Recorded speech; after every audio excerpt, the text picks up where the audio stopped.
Good morning, all. Before we proceed, I would just like to ask everyone to put their phones on silent to eliminate any disruptions this morning.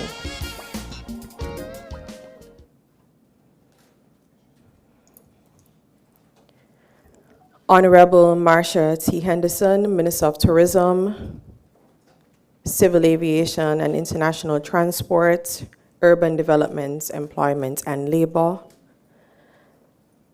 Jonathan Bass, Chairman of the St. Christopher Air and Seaports Authority.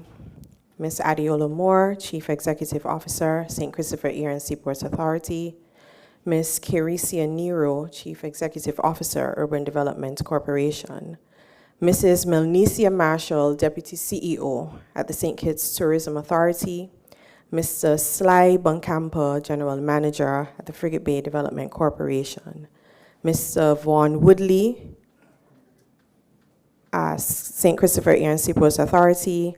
Mr. Don Grant, Airport Manager at the St. Christopher Air and Seaports Authority.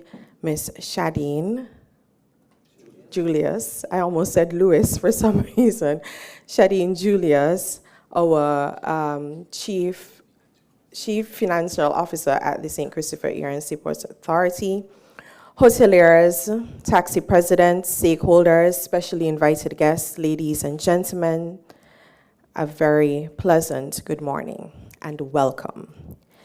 It's wonderful to see such a full room, members of the press, industry executives, tourism operators, hospitality leaders, and colleagues from across the sector. Tourism doesn't work in silos. It's a collective effort. It requires the media telling our story brilliantly, the private sector innovating and delivering exceptional experiences, government creating the right environment, and communities opening their doors and their hearts. So having all of you here today matters. Today, we're sharing where we stand with tourism in St. Kitts. We're seeing growth in arrivals, investment flowing into our communities, and businesses thriving. But more importantly, we're seeing collaboration. We're seeing everyone raising the bar together. So whether you're here to report, to lead, to build, or to support, I say thank you. This sector works because each of you does your part exceptionally well. This morning, we will share updates on the work taking place across the Ministry of Tourism, Civil Aviation and International Transport, the St. Kitts Tourism Authority, from SCASPA, and the Urban Development Corporation, while also highlighting several strategic initiatives shaping the future of tourism development within the Federation. So, let's dive into the numbers, the trends, and what's next. We're excited to share where we are and to hear your insights on where we're headed. Thank you again for being here. At this time, it is my distinct pleasure to invite the Honorable Marcia T. Henderson, Minister of Tourism, Civil Aviation, International Transport, to deliver the Minister's remarks. Minister?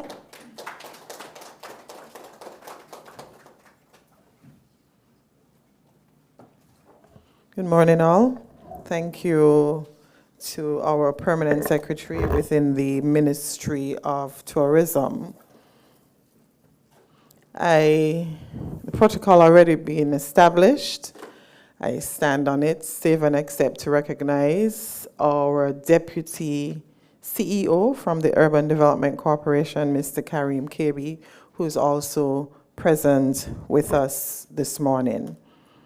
So it is my distinct honor as the Minister of Tourism, International Transport, Civil Aviation, Urban Development, Maritime, and Employment to provide critical updates on the work undertaken within the ministry and our sister agencies.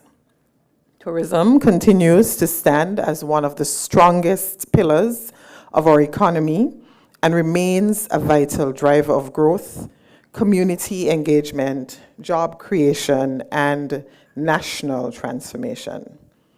As a government, we remain committed to ensuring that the success of tourism is not measured solely by visitor arrivals, but for us, importantly, the meaningful and lasting impact the industry has on the lives and livelihoods of our people. Accessibility to St. Kitts remains a strategic priority as we continue to strengthen connectivity to our destination. During the first quarter of this year, the Statistics Department reported that 41,490 passengers arrived by air with an estimated spend of, listen to this, $62,486,571 as per our Visa Access report. And this is just the first quarter, colleagues.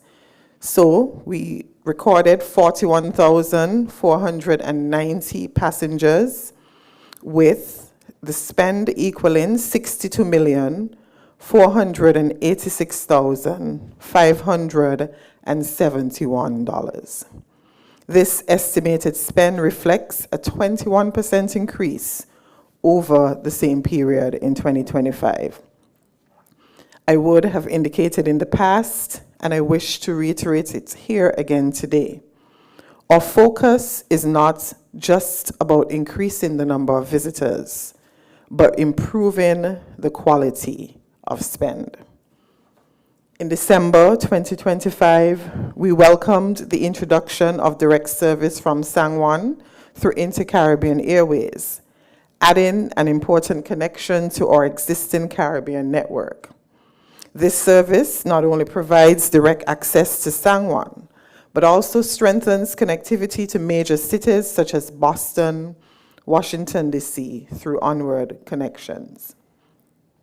Additionally, Inter-Caribbean has secured agreements with carriers such as Air Canada and Virgin Atlantic, respectively, through other hubs, further increasing accessibility to St. Kitts in underserved markets and creating new opportunities for visitor growth. Permit me to take a moment to address the issue of regional air connectivity, as I know this is a matter of concern for many of our stakeholders, especially so with the recent announcement by Caribbean Airlines. As a government, we fully appreciate that regional air travel is not just about leisure tourism. It is about our students traveling to schools, families staying connected, our business people moving throughout the region, supporting regional events such as our music festival, and patients accessing critical medical care. The conversation around regional connectivity is ongoing, and the government of St. Kitts and Nevis remains committed to working with our partners such as LIAT, Inter-Caribbean, Caribbean Airlines, Winair, and any other regional partner on solutions that best work for our federation and our people. Rest assured that my team and I are actively discussing the options to fill any shortfalls. So as we strengthen these vital airline partnerships, we are simultaneously investing in strategies to increase demand for the destination. In April this year, we launched the first ever St. Kitts in the Spotlight 2026, a comprehensive initiative in which the St. Kitts Tourism Authority held strategic meetings between local stakeholders and international tour operators right here in St. Kitts. This program was specifically designed to bring the players here to our island, to have them experience St. Kitts firsthand, and most importantly, for our stakeholders to have the opportunity to interact directly with the trade. We are not just working colleagues, we are working with a difference. In late April, content creator Aisho Speed visited St. Kitts as a part of his Caribbean tour, bringing global attention to our island. During his visits, our organic social content featured our traditional goat water, masquerades, our actors, and our juve, and collectively has achieved over 4.5 million views across our platforms. This, of course, has nothing to do with his own platform. This media exposure is simply something we cannot buy or afford to buy. It speaks to the authentic appeal of our destination. Our Deputy CEO of the St. Kitts Tourism Authority, Ms. Marshall, will later provide further details on all our other marketing initiatives. When I assumed the role of Minister of Tourism in 2022, much like the global tourism industry, St. Kitts was still recovering from the devastating impacts of the pandemic. Since that time, we have worked intentionally to build relationships with our cruise partners, restore confidence in St. Kitts as a premier cruise destination, and strengthen our position in an increasingly competitive market. I am pleased to report today that as a result of these efforts, St. Kitts has experienced significant growth in the cruise sector. We have not only increased cruise calls and passenger arrivals, but we have also deepened strategic partnerships and strengthened the resilience of this important segment of our tourism industry by moving simply from a port of call to a transit port in 2027. To date, we have welcomed 918 198 cruise passengers, and the season colleagues is not yet over. There are 2 ships in port today, Star of the Seas and Celebrity Beyond. I wish to add that this is our strongest summer since Carnival Fascination's weekly calls. This was before the pandemic. This, for us colleagues, represents the highest post-pandemic cruise arrival performance for our destination and demonstrates the value of sustained relationship building, strategic engagement, and focused planning. This is what transformative work looks like, moving beyond the ordinary to the visionary. In April this year, I led a delegation to Seatrade Global 2026, one of the cruise industry's most pivotal forums. We engaged directly with various cruise executives, including shore excursion representatives from cruise lines, to advance the on-island experience for our cruise passengers. Our work to rebuild our relationships continues to yield results. St. Kitts will be featured on the Caribbean itinerary of the repositioned MSC World Europa for the 2026-2027 winter cruise season, a mega ship that will bring 1,000 more visitors to our island.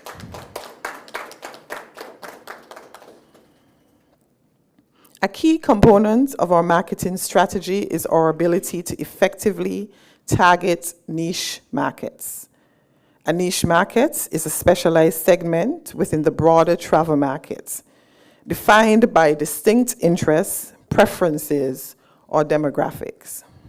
While we continue to market St. Kitts broadly as a leisure destination, we also recognize the importance of appealing to travelers who seek specific experiences and lifestyle offerings. One such niche is golf tourism. Over the past several months, the Frigate Bay Development Corporation has invested significantly in the restoration and enhancement of the golf course. These efforts are yielding positive results, with St. Kitts successfully hosting several local and regional golf tournaments within the past year. Additionally, the golf course is now officially under the management of the Frigate Bay Development Corporation, marking an important step toward ensuring stronger operational oversight and long-term sustainability. I think that deserves a round of applause. This development is critical to the revitalization of the golf experience in St. Kitts and positions the destination to better attract golf enthusiasts, tournaments, and sports-related travel opportunities that can further diversify and strengthen our tourism products. Our agencies continue to work tirelessly for the success of the industry. Over the past few months, the Urban Development Corporation has been improving the infrastructure at Port Zante. These include, amongst other things, the painting of the benches, installing more seating areas, and working closely with the St. Christopher Air and Seaports Authority to ensure that the arrival experience for our visitors is both welcoming and world-class. Key to their contribution to the overall development plan is the land for the construction of the new cruise terminal at Port Zante. Collaboration among agencies is pivotal to the success of the industry. CEO Nero will delve into the work of the UDC, the Urban Development Corporation, in greater detail shortly during her presentation. So as tourism continues to grow, we are equally committed to investing in the infrastructure that supports visitor arrivals and enhances the passenger experience at the Robert Llewellyn International Airport.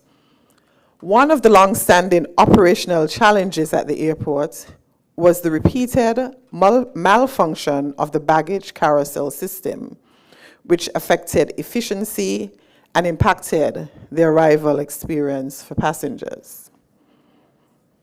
I am pleased to report that the team at SCASPA has successfully completed the installation of two, not one, but two new Daifuka baggage carousels in the baggage hall. This upgrade marks a meaningful step forward in our ongoing efforts to modernize our airport infrastructure and improve the quality of service delivered to every single passenger who passes through our doors. The addition of these new carousels will significantly improve baggage handling capacity, reduce passenger wait times, ease the congestion, during peak arrival periods, and enhance overall operational efficiency. This investment is another demonstration of our commitment to strengthening our tourism infrastructure and ensuring that the visitor experience begins on a positive note from the moment our guests arrive. The Chief Executive Officer, Ms. Moore, of the St. Christopher Air and Seaports Authority will provide further detail in her presentation on the work being undertaken at our air and seaports. Now, colleagues, all this work, all of these partnerships, all of these important moments, all of these stories we're telling, they're not going unnoticed. As the first elected female tourism Minister of Tourism, as the first elected Minister of Tourism, and with a deep sense of pride, it warms my heart today to recognize a member of my staff, Mr. Koya Connor, of the Maritime Affairs Department, and she's on the screen. of the Maritime Affairs Department as we observed International Day for Women in Maritime on 18th May this year. While we're on that note of maritime, I am pleased to share that St. Kitts has earned 6 awards at the 2026 Scuba Diving Readers a Choice Awards,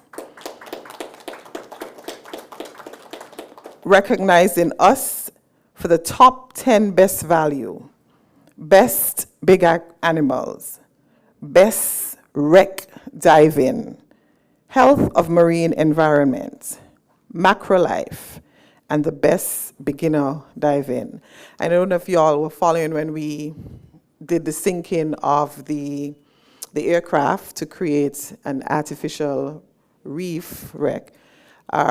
Clearly all of this is intentional and strategic. The destination was also named Sustainable Destination of the Year at the Caribbean Journal 2026 Caribbean Travel Awards. These accolades are affirmations that the government's Sustainable Island State agenda is being noticed. That commitment, colleagues, extends to our agricultural heritage as well. St. Kitts has been named Green Destination of the Year. Well, Judah Farai's Organic Farm has earned the Green Agriculture Award at the Caribbean Journal's 2026 Caribbean Green Awards. This recognition came as we celebrated World Earth Day, a fitting reminder that sustainability isn't just a marketing strategy for us. It is who we are. It is our way of life. Permit me to take this moment to make a public appeal to citizens and the residents of this beautiful island to adopt a sustainable mindset as well and partner with us as we embark on this journey. Over the next few days, I will engage in discussions with various departments and agencies to identify a plan to improve and continue working on the cleanliness of our environments. I would love for you, those of you listening, those of you in this room, to join these discussions and action plans when called upon. I think it's yesterday when we met, we were talking about now that, it's getting warmer and the grass is getting burnt and dry and, all the garbage within, the green spaces, you can see them. And it's unfortunate. And this for us is a part of the cleanliness and keeping our environment clean is a part of our overall sustainable tourism agenda that we are pursuing within the ministry. So we look forward to your support, those of you listening, those of you here, when you're called upon. Looking ahead, St. Kitts has been nominated in 4 categories of the 2026 World Travel Awards. Caribbean's leading adventure destination, dive destination, cultural destination, and the biggest one, Tourist Board Award. Let's pick it up for the St. Kitts Tourism Authority for that nomination. So, if St. Kitts has ever moved you, now is your chance to say so. Vote now at www.worldtravelawards.com. As part of our ongoing efforts to strengthen St. Kitts' tourism products and elevate our visibility on the regional and international stage through our cuisine, we continue to pursue opportunities that showcase the exceptional talents, creativity, and cultural richness of our people. I am pleased to share that for the very first time, St. Kitts will field a team at the prestigious Taste of the Caribbean competition, which will be held in Barbados in November of this year. Taste of the Caribbean is one of the region's premier culinary competitions, bringing together some of the Caribbean's finest chefs, bartenders, and culinary professionals to compete, innovate, and showcase the unique flavors and creativity of their respective destinations. St. Kitts this year will be represented by an exceptional team of culinary professionals. Chef Shakira Reed Green, our senior chef, if you're here, stand and just. Chef Larissa Collins, our senior chef. Chef Melissa Lewis, our pastry chef. Mr. Kishnell Warner, bartender, or Miss Kishnell, forgive me. Miss Ashanti Dorset, or junior chef. Mr. Kinara Lee, a junior chef. Chef Larry Monrose, our culinary team manager. Chef Peter Marshall, culinary team coach. I take this opportunity to publicly thank Chef Larry Monrose, his support team at the Clarence Fitzroy Bryant College, and the St. Kitts Tourism Authority for the work undertaken thus far in preparing for this very important initiative. I also wish to encourage our stakeholders, our business partners, and the wider public to rally behind this amazing team. An initiative of this magnitude requires support at every level, and over the coming months, the team will be engaged in fundraising activities to assist with travel expenses, training, and competition-related costs, in addition to their training and preparation. This is an opportunity for St. Kitts to compete, for us to shine, to demonstrate that our culinary talent stands proudly among the best in the Caribbean. Let us support them, encourage them, and help them carry our flag with pride.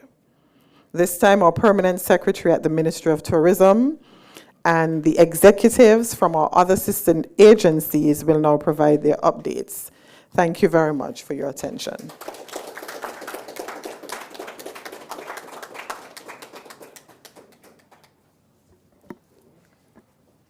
Thank you very much, Honorable Minister of Tourism, for those insightful remarks and for your continued leadership and vision for the advancement of the tourism sector and the broader sustainable development agenda of St. Kitts and Nevis. At this time, I now invite Mrs. Melnesia Marshall, Deputy Chief Executive Officer at the St. Kitts Tourism Authority. Actually, that's the correct name, but yes. To provide updates on destination marketing initiatives, market performance, and ongoing promotional activities within the sector. Mrs. Marshall? Thank you, Permanent Secretary Wharton. St. Christopher Tourism Authority is our correct name, so you were actually correct. Good morning to the members of the media. Please allow me to adopt the protocol established, except to acknowledge the presence of our Honorable Minister of Tourism, Honorable Marcia Henderson, and our colleagues here at the head table.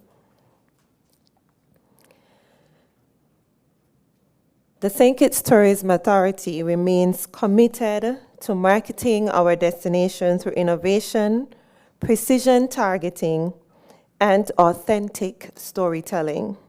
I am therefore pleased to share with you today some of the significant progress we have made thus far. Over the past several months, we have undertaken a comprehensive revamp of our marketing campaigns to strengthen our call to action and present the story of St. Kitts in a more authentic and emotionally compelling way. Our focus has been on creating campaigns that not only drive visitation, but also deepen the connection between the destination and the traveler.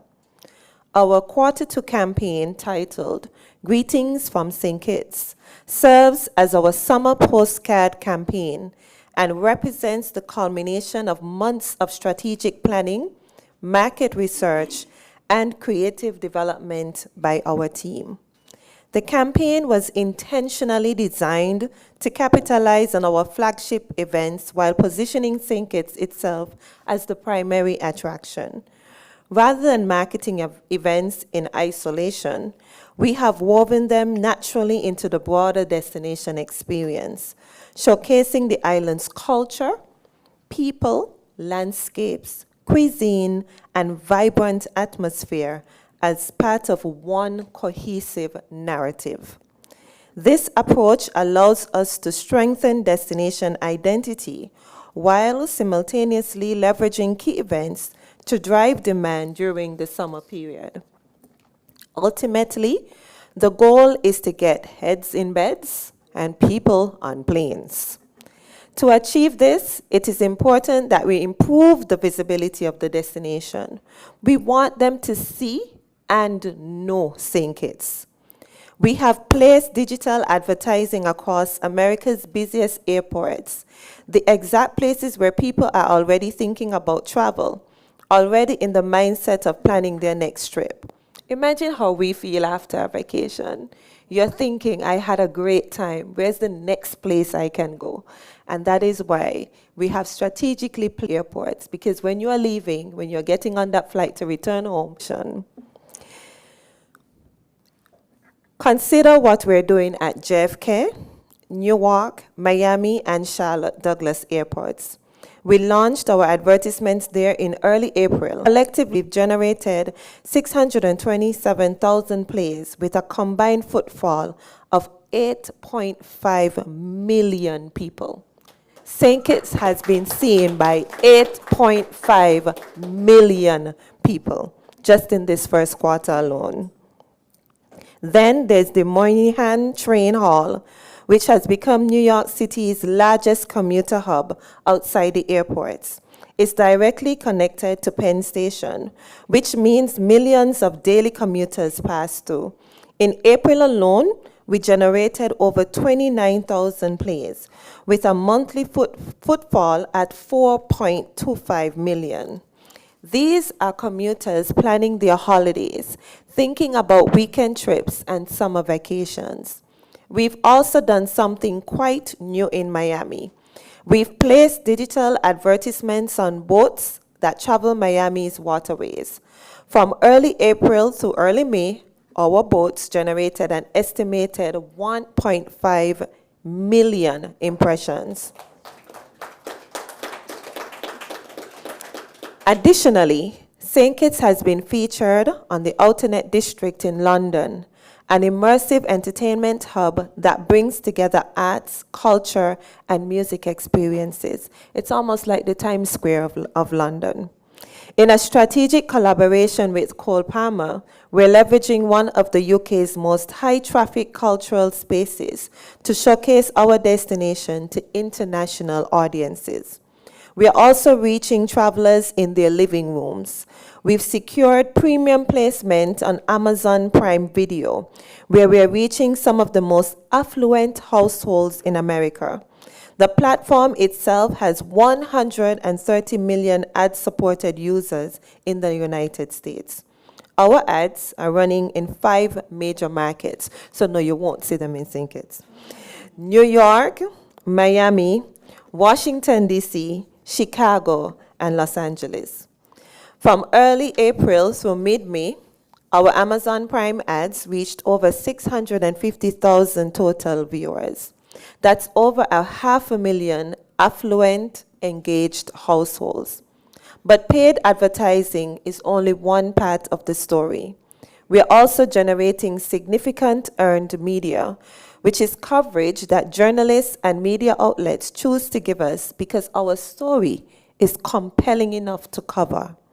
For earned media, we have achieved 87 million impressions in the US, 45 million impressions in the UK, and 204,000 impressions in Canada.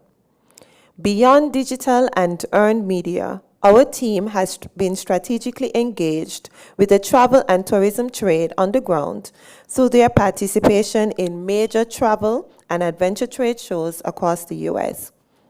It's not only important that we reach our potential visitors through the screen, but also through one-on-one dialogue.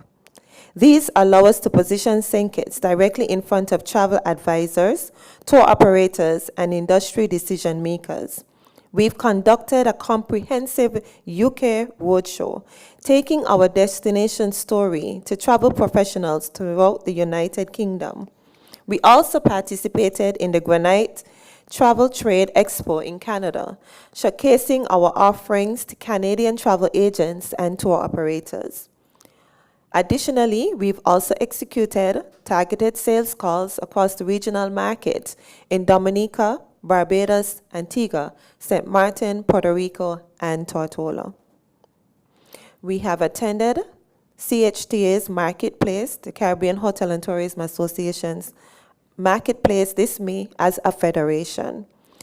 I would like to take a moment to thank Andia Ravarier, I hope I'm saying it correctly, CEO at the Nevis Tourism Authority, her team, the team at the St. Kitts Tourism Authority, and all our stakeholders who came on board to join the St. Kitts and Nevis delegation, such as Belmont Sanctuary Resort, Timothy Beach Resort, Montpelier Nevis, Oali Beach Resort, and St. Kitts Scenic Escape. Reminder to all of our stakeholders to join us on the road because there is great value in collaboration. Earlier, the minister spoke about golf as an important niche market. Culinary tourism also remains high on our priority list. St. Kitts boasts some of the finest cuisine in the Caribbean. Anyone ever see us walking on? It's because our cuisine. It's continue to spotlight on our culinary offerings as the destination experience. As part of these efforts, St. Kitts participated in the South Beach Food and Wine Festival and was prominently featured during the St. Kitts Destination Takeover on NBC6 in South Florida. Additionally, for the first time this year, the destination participated in the Charleston Food and Wine Festival. I'm not sure if anyone saw the clip with the lady eating the bread pudding and she said, okay, that's it, my trip is booked, I'm going to St. Kitts. That's how powerful our food really is. These activations continue to expand our brand visibility and position St. Kitts as a destination capable of delivering authentic and memorable culinary experiences. In 2025, we officially launched our Reliming Diaspora campaign in Canada and New York. During the first quarter of this year, we continued our outreach in Bermuda with the Ministry of Foreign Affairs. I am pleased that we have been advised that over 30 Bermudans have confirmed their travel to the destination for the St. Kitts Music Festival. I do believe we are off to a good start, and our aim is to increase our numbers year after year. Our advertising, marketing, and travel trade engagement efforts are all anchored by one critical factor: accessibility to the destination. Our summer airlift schedule supports our initiatives aimed at increasing visitation during the shoulder season and beyond. On the screen is a snapshot of our current airlift schedule, extending to the end of the year and in some cases into the first quarter of 2027. We also recognize that the current geopolitical and economic climate requires destinations to remain agile and responsive. For this reason, we continue to maintain an aggressive and proactive presence in the marketplace, ensuring that St. Kitts remains visible, competitive, and positioned to capitalize on opportunities as they emerge. Millions of impressions, hundreds of thousands of engaged viewers, earned media reach exceeding 235 million people across our target markets, direct trade engagement across multiple international markets, culinary activations on major global platforms. We are investing in telling the story, professionalism, sophistication, authenticity, and global reach that our destination deserves. When our visitors arrive to our shores, it is now our job to ensure that the department is committed to working with you to deliver on the promise of an authentic, warm, and welcoming Kittitian experience that leaves our visitors positively entrenched in the essence of St. Kitts. Over the summer months, we will engage in training sessions with the various sectors and physical improvement projects, such as that of the creation of the reef, as was completed earlier this year. Thank you for your continued support of the St. Kitts Tourism Authority, and we look forward for your continued partnership in the future.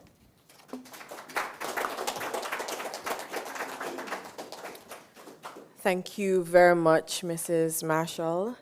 And after hearing the breadth of the marketing efforts underway, I think we can all agree that the team is working. The work of the Tourism Authority remains essential as we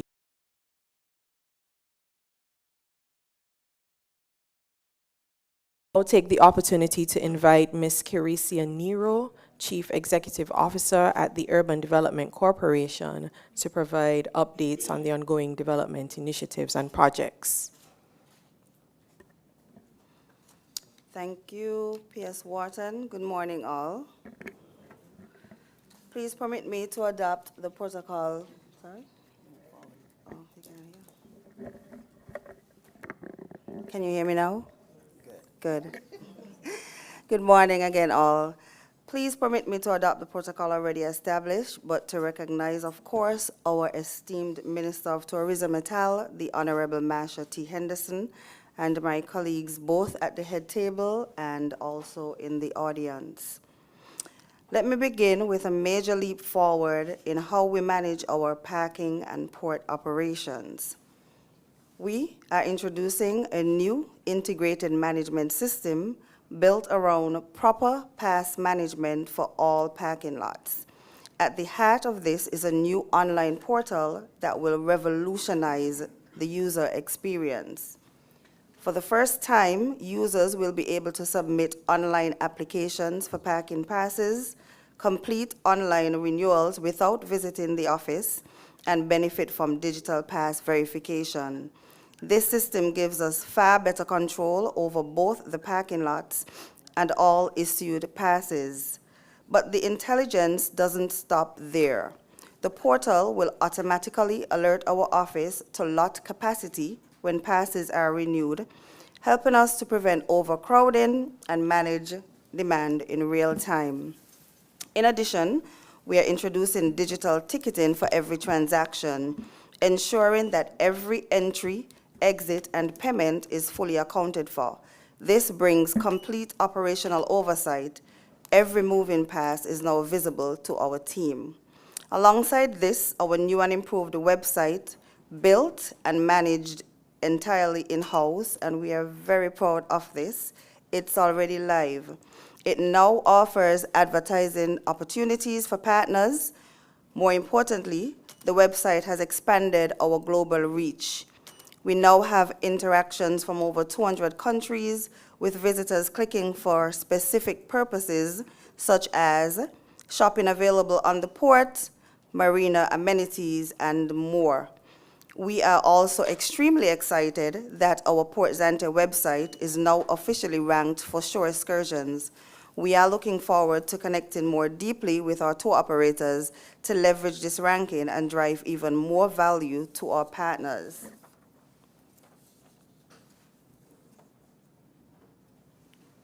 Our systems are only as strong as our people. That's why we have prioritized staff development with a specific focus on building morale through genuine recognition. We have made it a practice to regularly show appreciation to our employees for their hard work and dedication, whether through formal awards, public acknowledgement, or small but very meaningful gestures of thanks. Beyond recognition, we are fostering cross-departmental understanding through role swaps.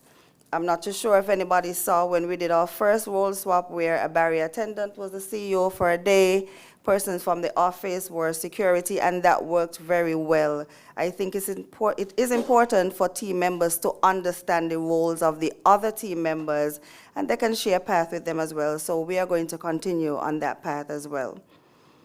This builds empathy, reduces silos, and strengthens the entire organization. We have increased the frequency of our staff socials, because we believe that a team that enjoys working together, they actually perform better together, and we've seen that. These socials are already having a noticeable positive impact on energy and collaboration. To equip our team for the future, we are introducing several new training initiatives. First, Coast Guard training to enhance our water-adjacent safety and coordination. Second, and very important, and I want you to pay close attention to this one, litter wardens. So we are going to have certified litter wardens on the port. This will be to help us maintain a pristine port environment. This is critical for both tourism and compliance. Third, fire and rescue training, ensuring that our team can respond effectively to emergencies before external help arrives. We are also continuing our sister agency cross-training, where our staff can work seamlessly with partner organizations. And finally, ongoing customer service training with the SKTA remains a cornerstone, because every interaction at our port leaves an impression. These programs are not one-time events. They represent a continuous investment in a safer, more capable, and more professional team.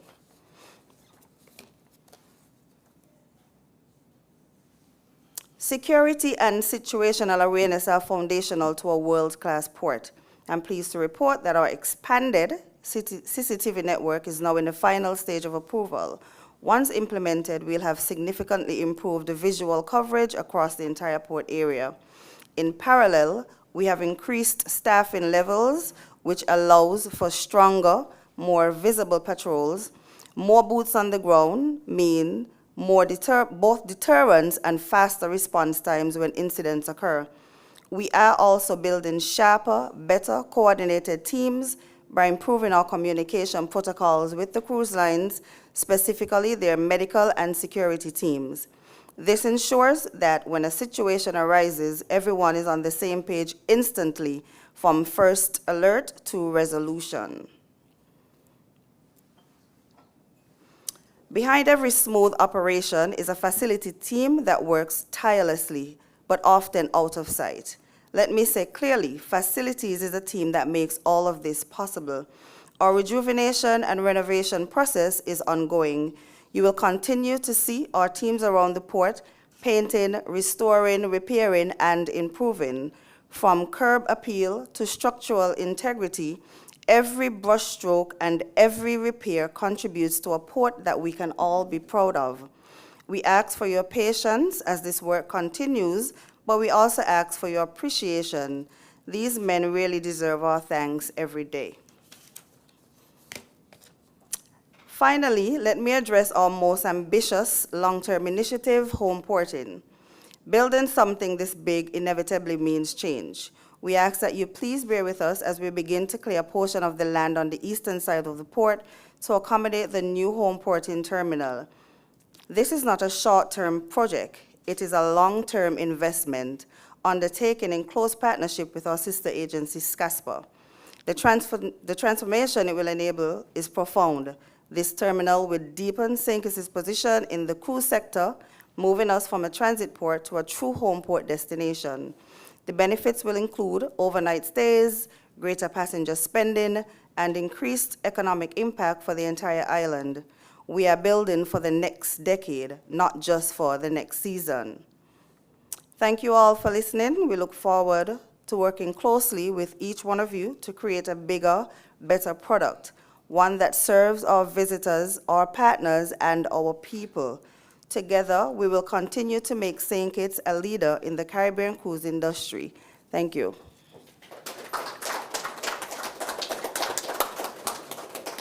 Thank you very much, CEO Nero, for the updates and for the continued work being undertaken by the Urban Development Corporation to strengthen and enhance the visitor experience within Port Zante and the surrounding areas.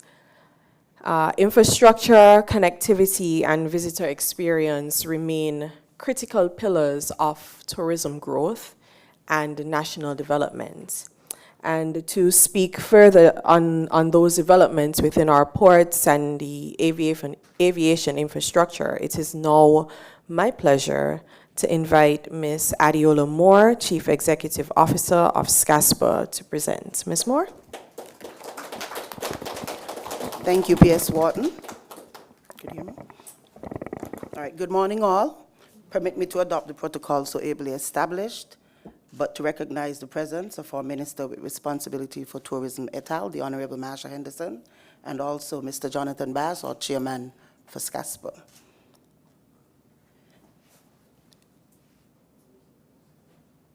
Right, the St. Christopher Ian Seaports Authority serves as the main gateway to St. Kitts, playing an important role in supporting tourism, commerce, and national economic development. The organization is dedicated to providing safe, secure, and customer-oriented air and seaport operations that align with global standards and industry best practices.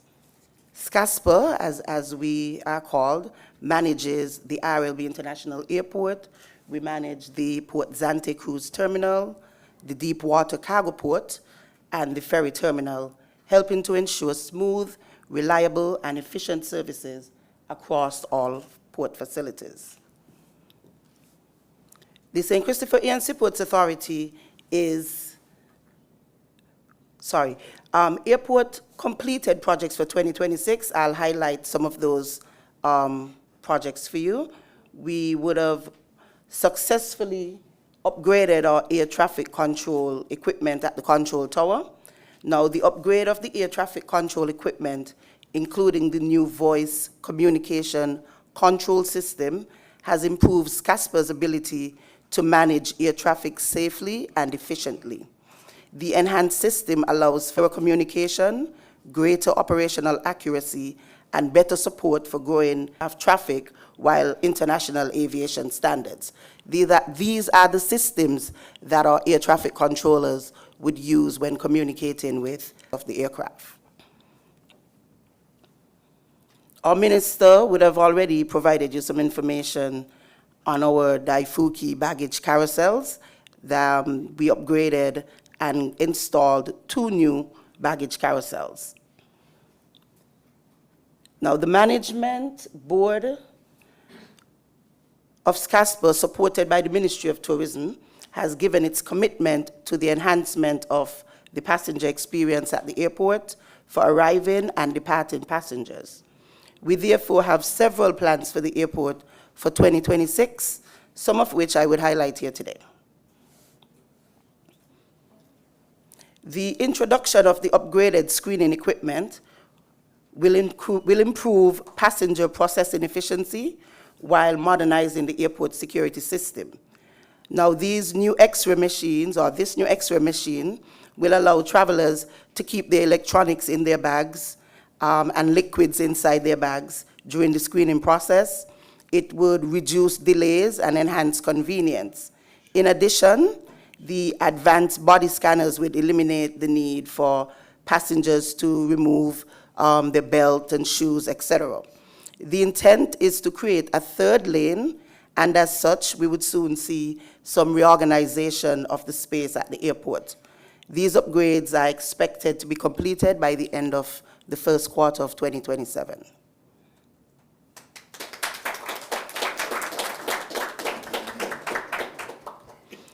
All right, as our minister continues to increase airlift into the destination, whether it be regionally or internationally, the authority recognizes that the importance of maintaining reliable, modern, and industry-standard aviation equipment is important. So to support the aircraft operations, we saw the need to upgrade the PAPI lights. The PAPI lights, it's the Precision Approach Path Indicator lights. And this would ensure that the pilots of the aircraft can approach the runway with confidence and a clear vision to ensure safe landing. There are several infrastructural initiatives ongoing. One is the improvement of the roof to aid in enhancing and maintaining the operational facilities at the airport. We were also able to restore successfully 2 of the 4 cooling systems that would cover the departure lounge and the arrivals hall. And as such, we have felt a noticeable difference. We are also working on the last 2, and these are anticipated to be completed by Music Festival, so by, before Music Festival. So we should have the arrivals hall and the departure lounge fully cooled in time for Music Festival. The fire alarm system is also scheduled for an upgrade, which is planned as part of our 2026 capital development initiatives. The restaurant is currently being relocated to Gate 5 and is due to be completed by next month. We also intend to upgrade the retail and food and beverage concessions within the departure lounge, so you should soon see some new enhanced options at the airport. Now we have an existing parking lot system where we collect manually the fees for parking. The existing system, as I say, is currently manual. However, there are plans in place to introduce an automated system this year to improve efficiency, including streamlining the payment processes. We also have a couple of exciting plans for the seaport, including the home porting cruise terminal, that our excellent, hardworking, award-winning performance minister mentioned earlier in her presentation. But this terminal, let me say, however, stands to bring great economic benefits to our shores. We would see some increased tourism spend from passengers before and after their voyage. Overnight stays, this means that our accommodation sector should see some benefits from the overnight stays. More jobs. We're all talking about jobs. We would have more job creation by the home porting, through the home porting initiative, especially in hospitality, transport, logistics. There could be some refueling supply options and ship services options. Eventually, we would also see some growth in supporting industries like the food supply industry through provisioning, once we are able to manage the quantities that are required by the vessels during home porting. We would also see some higher port revenues from the docking fees, from the passenger charges, and the servicing contracts. More conveniently, we'll have embarkation and disembarkation right here in St. That is initiating that most of our citizens board the vessels from St. Kitts and disembark right in. Generally, home porting would set us on the map and strength, as mentioned by UDC. In modern, efficient tug services at our port is also critical to our cargo operations, especially the same home porting activities. The immediate provision of modern tug services at our ports will allow us to implement the required safety policies and further protect our critical assets, such as our piers, both at the cruise terminal and the cargo terminal, and ensure that our country continues. We completed the upgrade of the cameras at the ferry terminal. We've done so at Port Zante, at the airport, and also at the seaport, to ensure that these additional eyes are working efficiently for the security of all who frequent the spaces, whether it be for work or otherwise. Human resource development through training, as we continue to work on our most valuable assets, is one of the areas that we continue to work on annually. So this is always ongoing. We are always training our staff, the skilled staff, as well as that, our most valuable assets are trained and times with what's happening. So thank you for supporting us, as you always do. Thank you.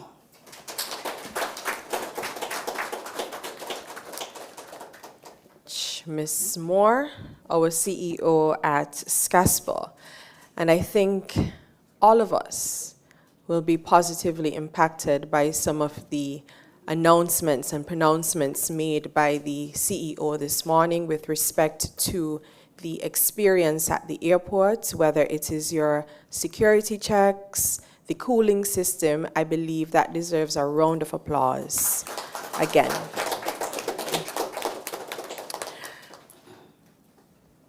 Ladies and gentlemen, I believe what you have heard this morning is something far greater than individual age-related projects. What you heard collaboration. You heard what when institutions silos and begin working toward one shared national vision. Recognizing that tourism is not simply an industry. It is an ecosystem, one that touches livelihoods, communities, entrepreneurship, infrastructure, culture, education, agriculture, and the national identity. For a long time, tourism has often been viewed narrowly as only the beaches, the hotels, cruise ships, visitor arrivals.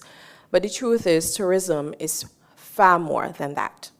Tourism is a young person discovering that there is a viable and exciting career path here at home. It is a chef sourcing produce from local farmers. It is a taxi operator supporting a family. It is a craft vendor, the small business owner, the entertainer, the tour guide, the bartender, the fisherman, the entrepreneur with an idea, and the community member who finally sees opportunity reaching beyond the traditional spaces. And that is precisely why the ministry continues to advance initiatives such as the Heart of Community Project in collaboration with the OECS Commission, because tourism cannot exist only within the brochures or the hotel walls or just the visitor experiences. It must live within our communities. It must create real and visible opportunities for our people. And that thinking is also shaping another important initiative that we will soon roll out, our Beyond the Brochure community conversations. These engagements are intended to bring the tourism discussion directly into the communities across the Federation, creating honest dialogue around the opportunities that exist within the industry and how individuals, families, entrepreneurs, and community groups can participate more meaningfully in tourism development. And at the same time, we recognize that sustainable tourism development must be rooted in education, exposure, and workforce preparation. And that is why the ministry continues to strengthen collaboration with the Ministry of Education as we expand the tourism education and career awareness initiatives for our young people. Programs such as the Caravan of Careers is intended to expose students to the breadth of opportunities available, not just within the hospitality and tourism sector, of course, but also within civil aviation and maritime services. We want our young people to understand that these industries offer genuine professions and long-term career pathways ranging from airport operations, air traffic management, and aviation security to maritime logistics, port management, marine operations, tourism product development, culinary arts, sustainability, entrepreneurship, and of course, just overall destination management. And importantly, I want to say that this work is not being done in isolation. The ministry is actively pursuing partnerships with regional and bilateral partners to expand the training, certification, scholarship, and professional development opportunities for our people, both within civil aviation and maritime sectors. I know people often say that we travel a lot, but recently, on one of my most recent travels, I would say, there have been meaningful discussions as it relates to opportunities within these specific sectors of civil aviation and maritime, which I believe are growing sectors that our young people must become interested in if we continue to do the work on this side in terms of expanding our connectivity. Our objective remains clear: to create greater access to specialized industries that are critical to national development while ensuring that our citizens are equipped to lead within them.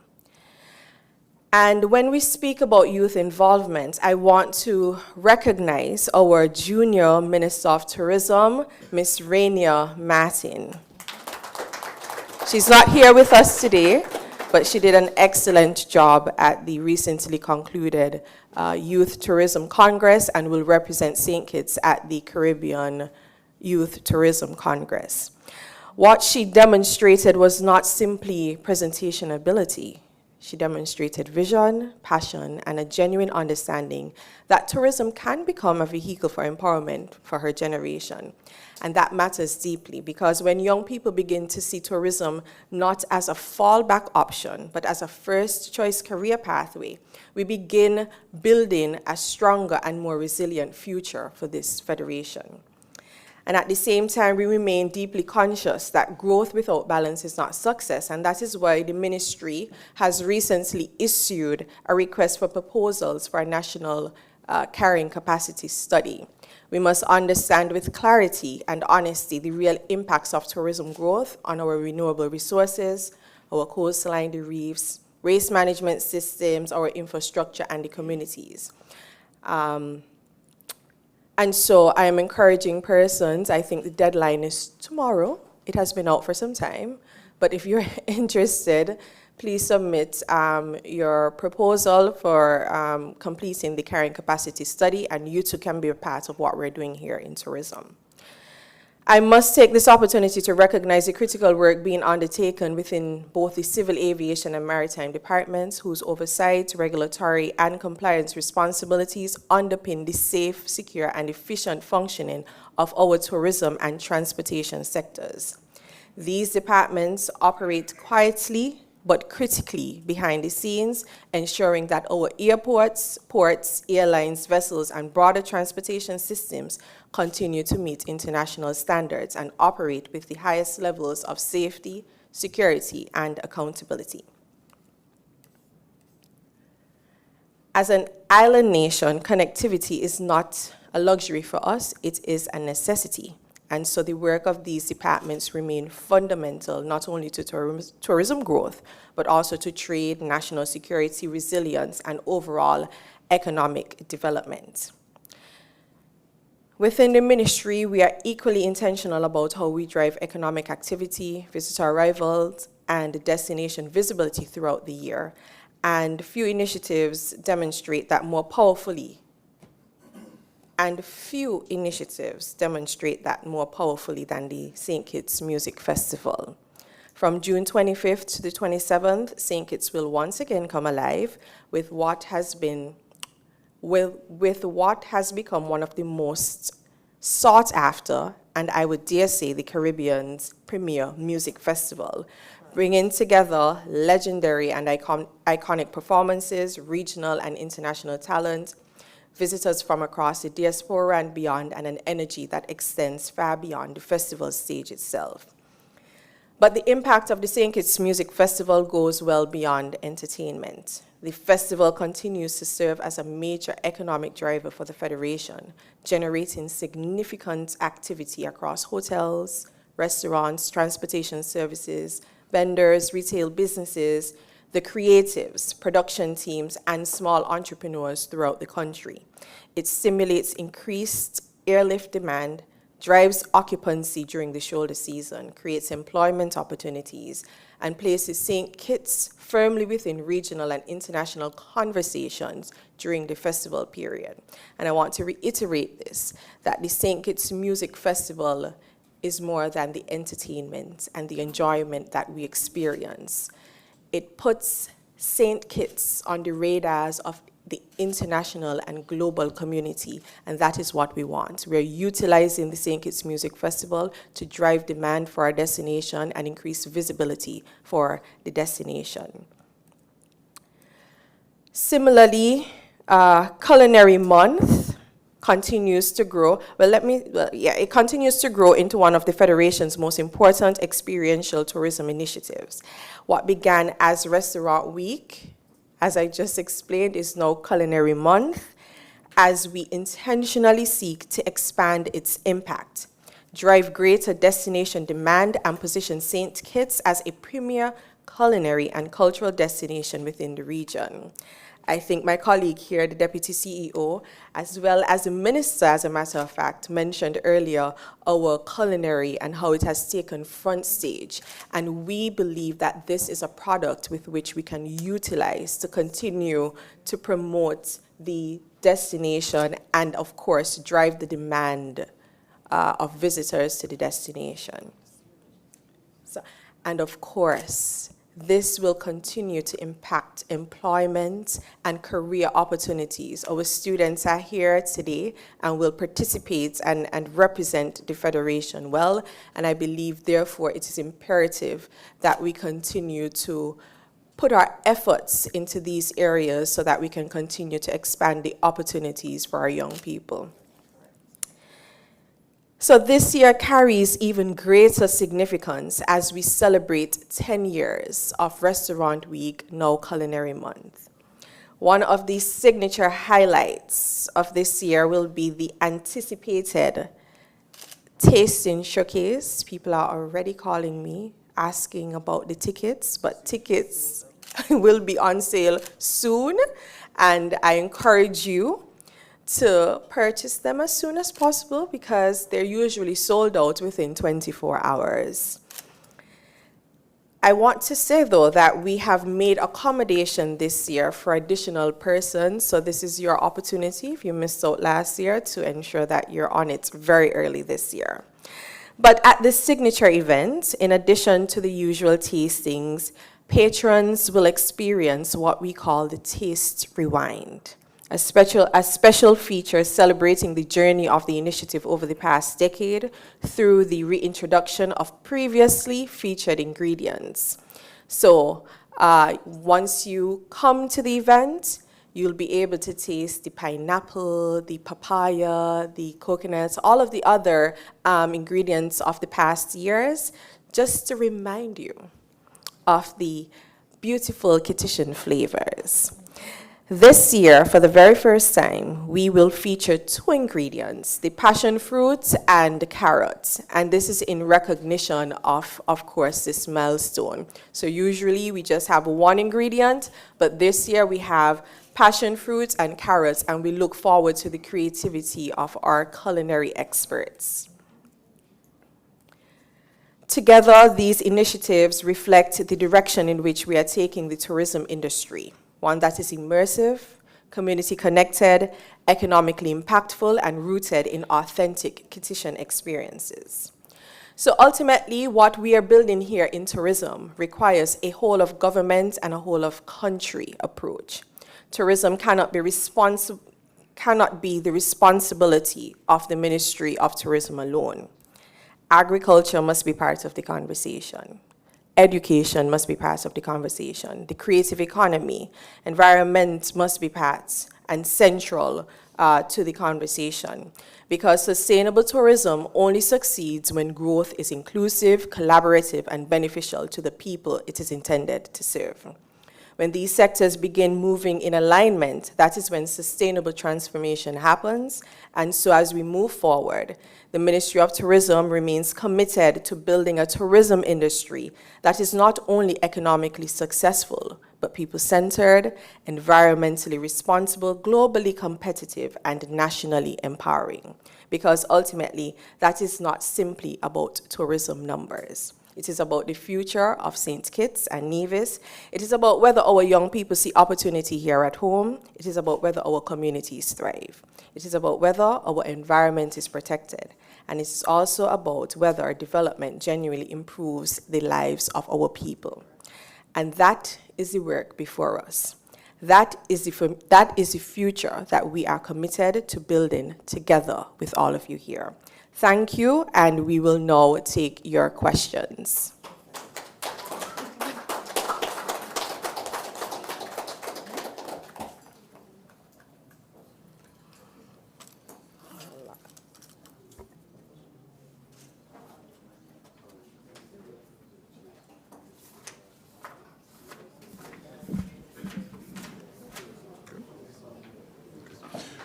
Good afternoon to the head table. I'm Glenn Bart from Television Caribbean, TVC Channel 40 on the cable. Now, we have all heard a lot of the successes that have been going on throughout the year and the awards that have been won, and all of that is very good. However, I haven't heard much about the development of the yachting sector. I believe that we are missing out, and we need to perhaps accelerate our involvement in that particular sector, because as is the case with other types of economic activity, there is a whole ecosystem that is involved there that involves education and all the rest of it.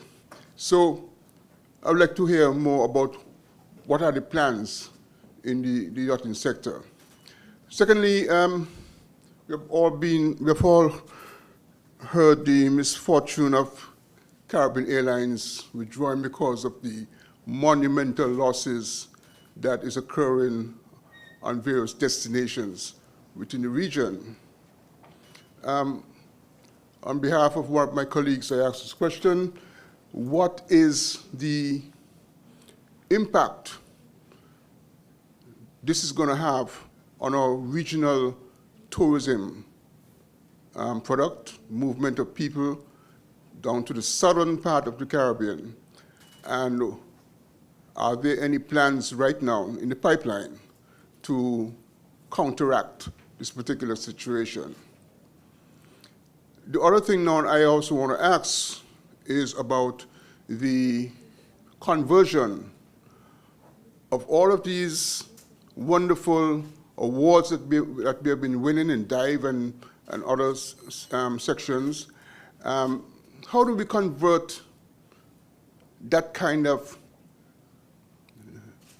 noticeable award for all the hard work that we've been doing? How do you convert that into actual people who are going to make the decision to select St. Kitts as their destination of choice, to come to St. Kitts for their holiday, to spend their money here, compared to some other place in the Caribbean? I think that is one of the problems I think we're having. For example, I personally think that the Canadian market is underperforming for us, and we need to perhaps do a lot more in terms of getting people to actually make the commitment to come to St. Kitts. Those are my questions so far. Thank you, Mr. Batts, for your very thought-provoking questions, but I think they are excellent questions that we are very well positioned to respond positively to, and I would allow the Minister to respond. As it relates to the conversion of the awards, though, I will ask the Deputy CEO to explain a little bit more about how this benefits the destination before the Minister responds to the other questions. Thank you, P.S. Wharton, and thank you, Mr. Barrett. As I would have indicated in the presentation that I gave, the promotion of the destination has several legs. It's like an octopus. You have 8 tendons going out, and each one has a significant role. Now, when we have these awards, what they do is help to elevate the destination's presence in the marketplace. The marketplace is very noisy. So one of the things that we often start with, in tourism, there's something that we call a funnel. It's like a funnel. So the top is very wide, and that's the point where we start to get people's attention. Those awards help us to do that. Then we start and we narrow down the funnel, and we get to intent and we get into action. So where the intent comes in is when people begin to search for the destination. So they are aware that St. Kitts has all of these awards. They then begin to search. This is where our website's coming.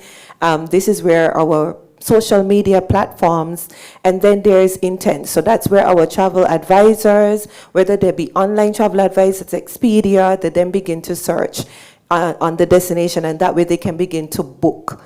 So sometimes you actually have a program in place where we actually have all of these things talking to each other, okay?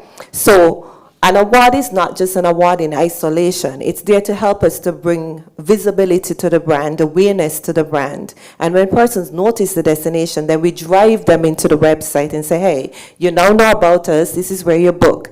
Or even our ads, they are call to actions. Whether you see some ad with St. Kitts, you might see a JetBlue call to action there, book with JetBlue, book with United. These are the ways that we help to convert our visitors. I hope that answered your question? Okay, great. Thank you. Thank you, Deputy CEO. As it relates to the yachting sector and the Caribbean Airlines issue, our minister will give you an update on that. Okay, thank you, Pierce Wharton, and thank you, Mr. Bat, for your questions as well.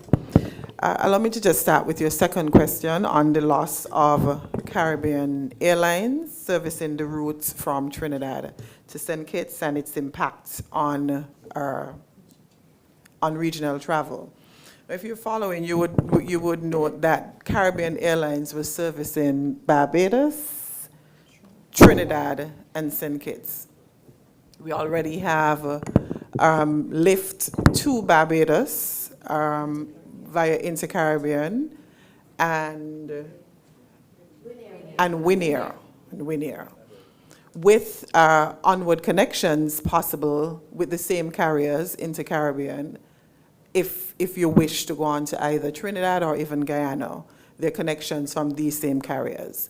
However, we are in discussions, and I can't say with who as yet, but promising discussions with one of our partners to service the route onwards to Trinidad.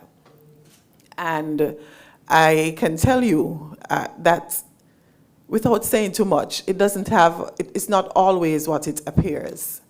So much is being said about the cost of servicing the route. There are other dynamics as well in the decision taken. Things above my pay grade. However, my job, I have the route serviced, and please rest assured that the route is going to be serviced. Currently, we don't have direct connection to Trinidad, but we do have direct connections to Barbados, with onward connection to either Guyana or even Trinidad by existing carriers. We are in discussions to have direct connection to Trinidad. And the persons are eager and excited to come on board and partner with us with servicing that route, which goes back to, it's not always to do with what is being said, but there's what old people say, more in the mortar than in the pestle. Secondly, your second question relates to the yachting industry, the yachting sector, and what we're doing in tourism to capitalize on this. So when you see a niche developing within tourism, it's not something that just happens. If we discuss it today, it happens tomorrow. When I became the minister, there was already a yachting task force in place that was working on putting the infrastructure in place for yachting. I think it was even observed then that it will contribute significantly to our product. The yachting task force is still in place. Is it chaired by the PS? I think it's chaired by a permanent secretary. But it comprises not just government, but it comprises a number of stakeholders.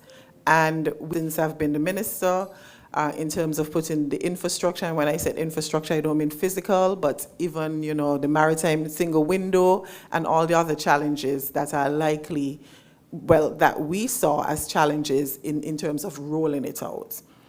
I think we are partnering with Safe Harbor, and we intend to have the launch 12 and the 13th. the tune in terms of rolling out yachting. There's still a lot of work to be done because we don't have, for example, a lot of lifeguards trained, simple things that we need to put in place to make sure that the sector can actually thrive. Thereafter, the St. Kitts Tourism Authority would market this niche as a part of our product, but we are working behind the scenes. So even though you're not seeing it, work has begun. Work even began before I came. I met the task force. I'm not sure, PS, how long it was in place, but they were meeting, albeit not regularly, and I asked the task force to meet regularly, and they started meeting consistently with clear objectives, which we were able to achieve. Add to what the minister is saying, yachting is very much a priority for us. And while you may not see the tangible efforts right now, I can tell you in short order, you will notice the activities, the increased or amplified activities surrounding yachting shortly. And this is why the event on June 12th and 13th will be so critical for our communities. It's important that our people prepare themselves for the opportunities that will become available in the yachting sector very shortly. And so the move by the government to partner and collaborate with Safe Harbor was a very strategic one. Okay. Ralston Rankin, Sugar City FM. I have two questions. One pertaining to the home porting. How many cruise ships will we see for this home porting at the docks? Also, is there like scheduled days? If you already have the info, if you could give us that info as well. And this ties into this same question. For the tourist season, the last one that just concluded. Congratulations, by the way, for excellent tourist season. We had a ship which overnight.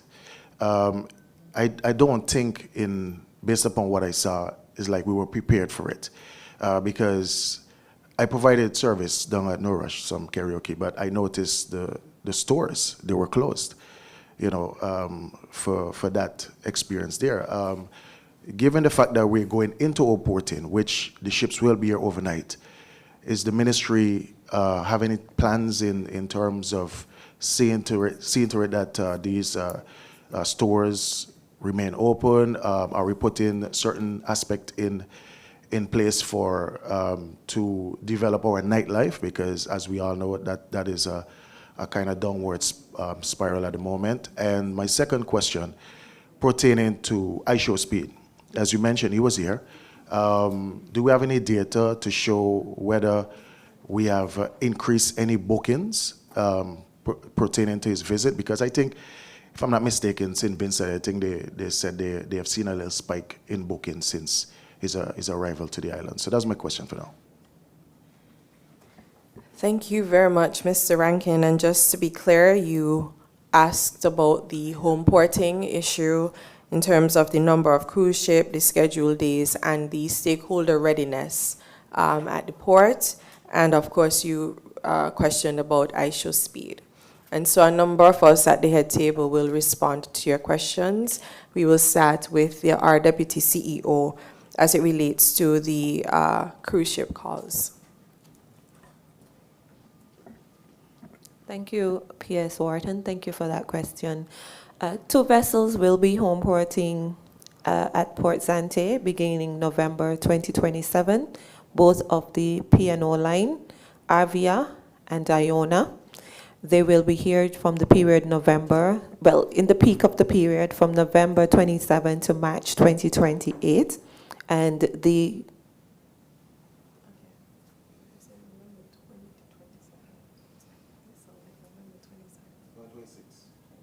No, November 2027. I wanted to make sure that you heard it's Okay. 2027. Okay. Here.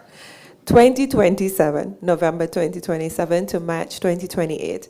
And the turns will happen on Mondays. That is the information that we have. This information is still fluid. As you know, things change, but as it is right now, the date that we have is on a Monday. Was there another? Yes. So that's the initial stage. Okay? And just to add to the home porting, I think it is important for us to realize that this has never been done in St. Kitts. This is historical, and This is St. Kitts and Nevis proving to the world and the wider cruise community that St. Kitts is ready and prepared for home porting operations. You never know. In the future, we may become the next hub, the next Puerto Rico, the next San Juan port, and be that critical port for connections and home porting. And so this needs to be seen not only for just the 2 cruise ships that we're currently having, but that initial step in the right direction as it relates to further development within the cruise sector. As it relates to the stakeholder readiness, I will, okay, no problem, the minister will respond, but just to note that we had undertaken some work as it relates to our partners at Port Sansey. You would recognize that, or if you would remember, there were ships that overnighted and stayed longer in the past, and we aided and facilitated events down there to ensure that there is something happening. So I believe the Deputy CEO can possibly speak to that later on as well. Okay, she'll respond. Great. Sorry, no, I meant the CEO of the Urban Development Corporation, forgive me. Hi again. So as the PS explained, it was a first-time experience for us, but the overnight, yes. But I think that it actually was successful. Based on the reports that we received from our trip to Seatrade, they actually commented on it. So basically what happened is that the gangway remained open, and so it just wasn't the stores remaining open. We did speak to the stores, we communicated, we asked for them to open a bit later, which they did. When I walked around, I saw that most of the stores opened until maybe a little after 8. And so by that time, it's only, I guess it's only a certain amount you can spend in a shop. But after that, if you looked at the demographics of that particular ship and you were at Norrush, they partied all night. And so they left the port around between 3 and 4 a.m. As I said, the gangway never closed. That actually led into breakfast. And so we had, you know, the little mom and pop shops who also benefited from breakfast in the morning. And so I do think it was a success. I think that a lot of persons benefited. You know, we had the taxis going back and forth. They didn't just stay on Port Zante, and so that's important to note. And so although the stores closed, you know, you had persons at all the bars. Remember, we're not just selling Port Zante, we're selling the entire destination, and so we encourage persons to go out as well. So I left the port probably after midnight, came back in the morning, and I'm like, oh my gosh, they're still here. They're eating breakfast, they're sitting around, and so it was a lot of energy and activities on the port. There are some things that we know that we can improve on, that we will, but for the most part, I think that it went pretty well. So yes, we were prepared. Aisha Speed, yes. Sorry, you asked another question, actually. Oh, we answered it. Mondays. Okay. Aisha Speed. The minister, in her remarks, did mention the impressions. In terms of bookings, the truth is, this is a period where St. Kitts has already successfully championed the booking period, because flights into the destination right now are scarce. I believe hotel rooms are scarce. So to really measure for us at this period, it's not a good period for us to measure. What we do know is that the visibility of the destination was heightened, and that's based on the impressions, and that is critical for us. Once St. Kitts is top of mind for our visitors, more than likely they will book in the future, and that is what we garnered from the Aisha Speed visit to the destination, and that was the ultimate objective. I will let the Deputy CEO of the Tourism Authority speak to our stakeholder readiness workshops as well, which I think could respond further to one of your questions. Thank you. In relation to the readiness for home porting in the future, one of the things that we're working very closely with P&O under the Carnival Corporation brand is having stakeholder readiness workshops later in this year. So in the latter part of the year, we're expecting some of their team members to actually come into St. Kitts and begin to do some workshops and some of the services and product that may be needed for home porting. So you would actually see that happening very shortly. And we've also been having meetings as well with some of our agencies already, including health, security, and so forth, because all of this is all encompassing.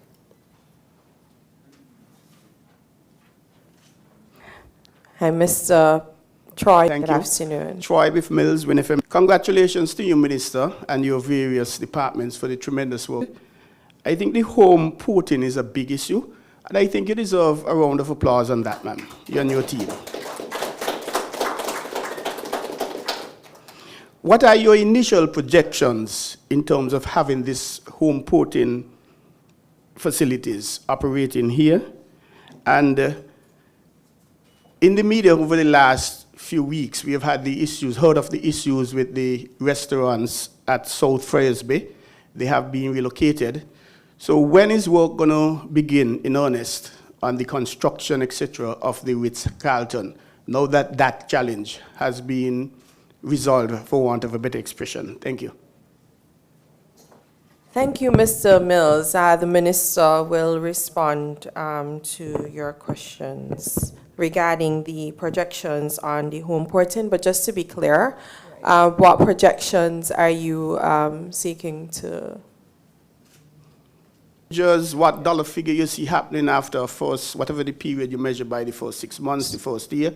So you would like to understand the economic impact? Yes. Okay. Thank you. Okay, so thank you for your question, Mr. Mills. As it relates to projections and capacity, I think each ship has the capacity to 5,000 to 6,000 passengers. 5,000 to 6,000 passengers. That's as it relates to capacity. But of course, as the PS indicated, projections have a lot more to do. I've spoken so much on economic impact before. Now, outside of the headfront tackle like CASPA, as outlined by the CE, the turn, we anticipate that there would be initially, because it's just a turn, the containers that would come into the country to restock for their journey. But the hope is that we can have some interministerial and even regional collaboration on the provisioning of what is needed on board. So we're preparing our stakeholders, we're preparing our partners to position ourselves for those things, and we anticipate more spend. We've managed to increase the spend per passenger. We anticipate, even with the demographics of the visitors on these European lines, we anticipate even greater spend in terms of the passenger, and we also anticipate spend within the economy generally. So as excellent opportunities for our people, I want to take this opportunity to ask our people to keep your ears to the ground. As the Deputy CEO said, we are going to be doing the stakeholder readiness sessions just to make sure that our people are positioned to benefit from these opportunities. I hope that answers your question. And how we measure our impact is we look at studies done from different surveys, and we also get assistance from the FCCA, which is the Florida Caribbean Cruise Association. And we have a BRIA studies, which is done every 2 years, and that measures the impact in cruise. As one of the things, okay, for the OECS council is that we're focusing and making sure that we can zoom in on economic impact of the cruise industry. So that's something we get assistance with from FCCA through the BRIA studies, but we're going to make sure that as we bend and make sure we can collect the data to assess the overall impact. But we anticipate, in short, great across all sectors, not Right. There was a question on construction, forgive me, at Ritz-Carlton. Work has started. Even before the bars were removed, there was a geotechnical team in place who was doing the studies to make sure that the design is compatible, of course, with the lands there. And we anticipate that now that the vendors have been relocated, construction can start. I'm to get the report from the team who is working with Ritz-Carlton as to exactly to start. We were told technical studies are completed, and I'm told that they're completed, that construction.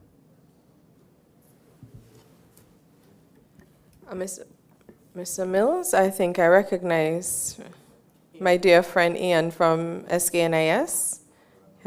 Ian Richards with the St. Kitts and Nevis Information Service. I appreciate the hour, so I'll be quick. I have a whole bunch of questions, but I'll probably just ask three.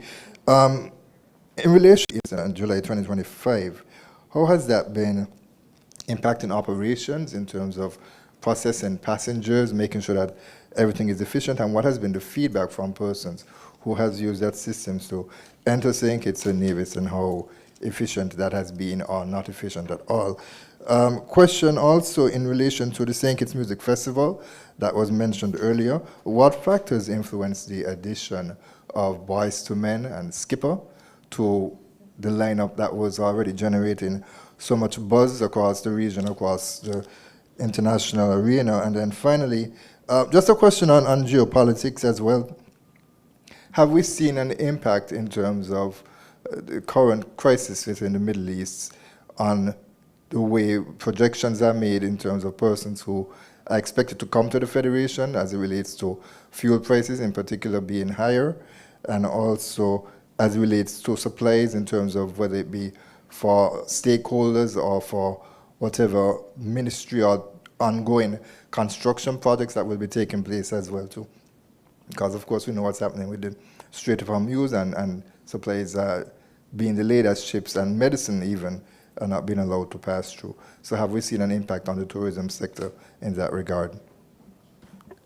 Ian, thank you very much for your questions. The CEO at SCASPA to give details as it relates to the operation introduced immigration corridor at the airport.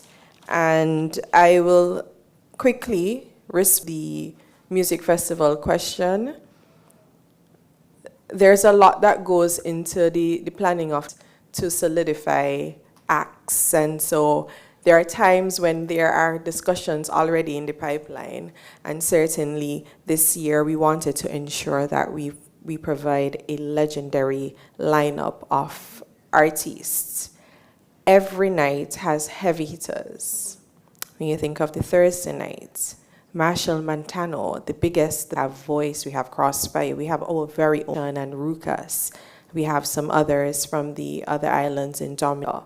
When you think of the Friday night, we have Mr. Mavado, one of the legends in the dancehall industry.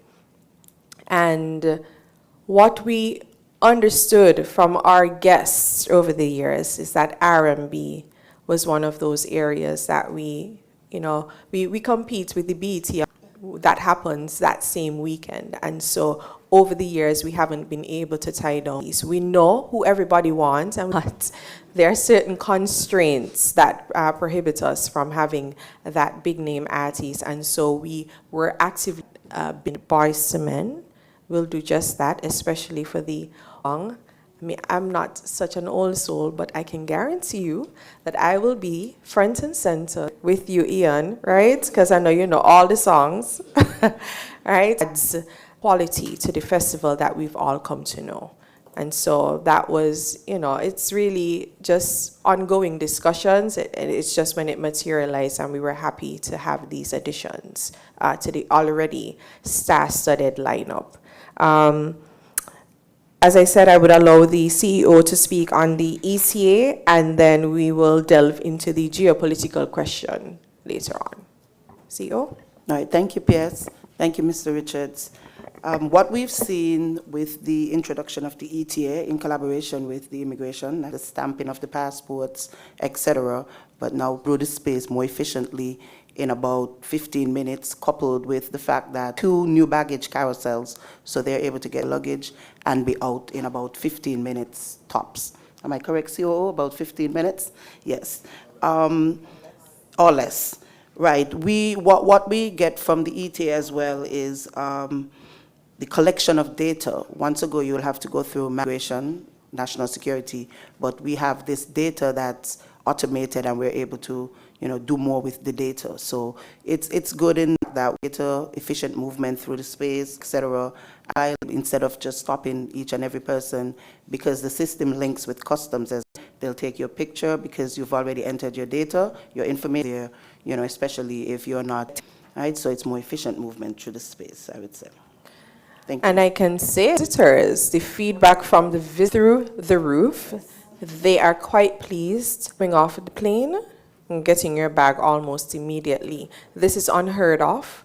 Usually it's a 15-minute walk to immigration in some destinations. And so provide this streamlined process that adds to the visitor experience. They see how efficient we are, and I think that would actually encourage them to visit us again. And so the feedback has been extremely positive, and we will continue to work to ensure that the visitor experience continues to improve over the years. As it relates to the geopolitical tensions in the Middle East, I will allow the minister to speak more deeply on it. However, I will say certainly global shocks will affect a small nation as ours. We depend heavily on transshipment and from transshipment from those regions, and so we continue to see increases in fuel costs. Possibly even food prices may increase. And so when we put that into the context of the tourism industry, it can, but I think we can also opportunity for us to continue marketing our destination. The wars, persons were seeking alternative destinations for travel. The Caribbean region seemed as one of those safe havens. And so it is for us to now capitalize on that, build on that, and continue to utilize the visibility that we have created for the destination to expand our reach into another source market.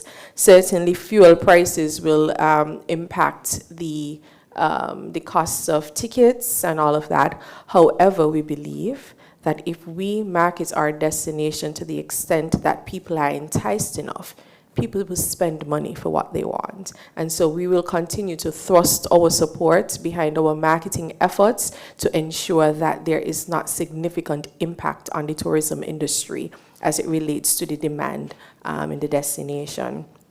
And I will let the minister speak on the supplies for the stakeholders and how they may impact our projects and what measures we can put in place to mitigate against those. Okay.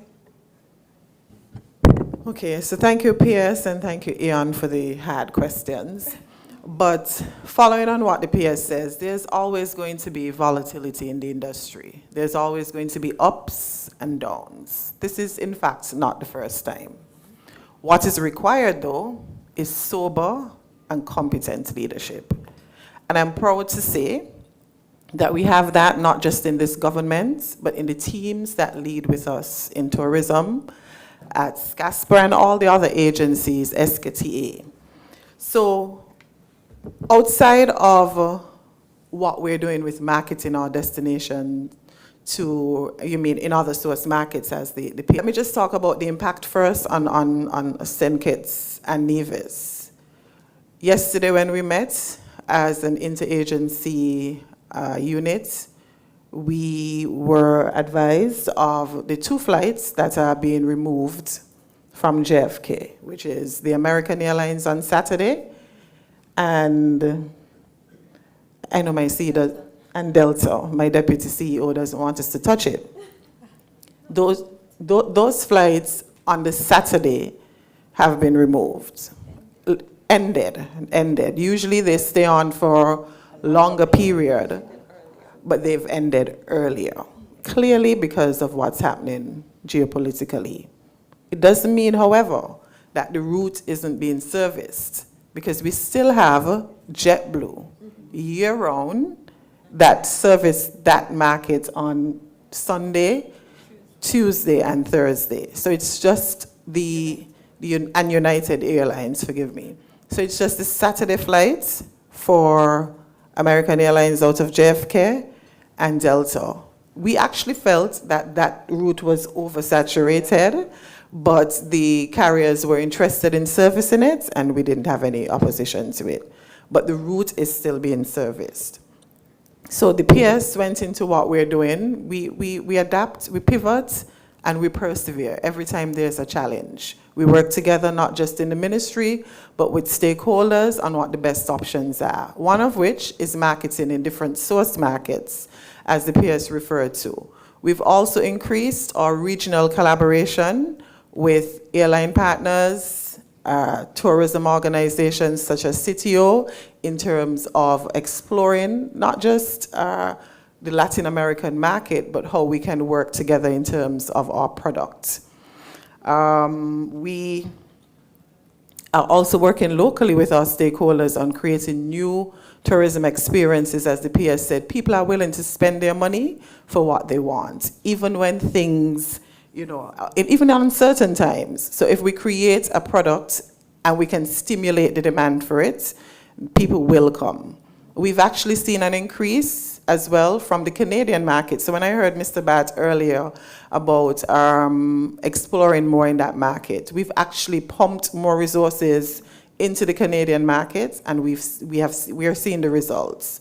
The data is showing an increase in arrivals from the Canadian market. So we're not just sitting back and rolling over.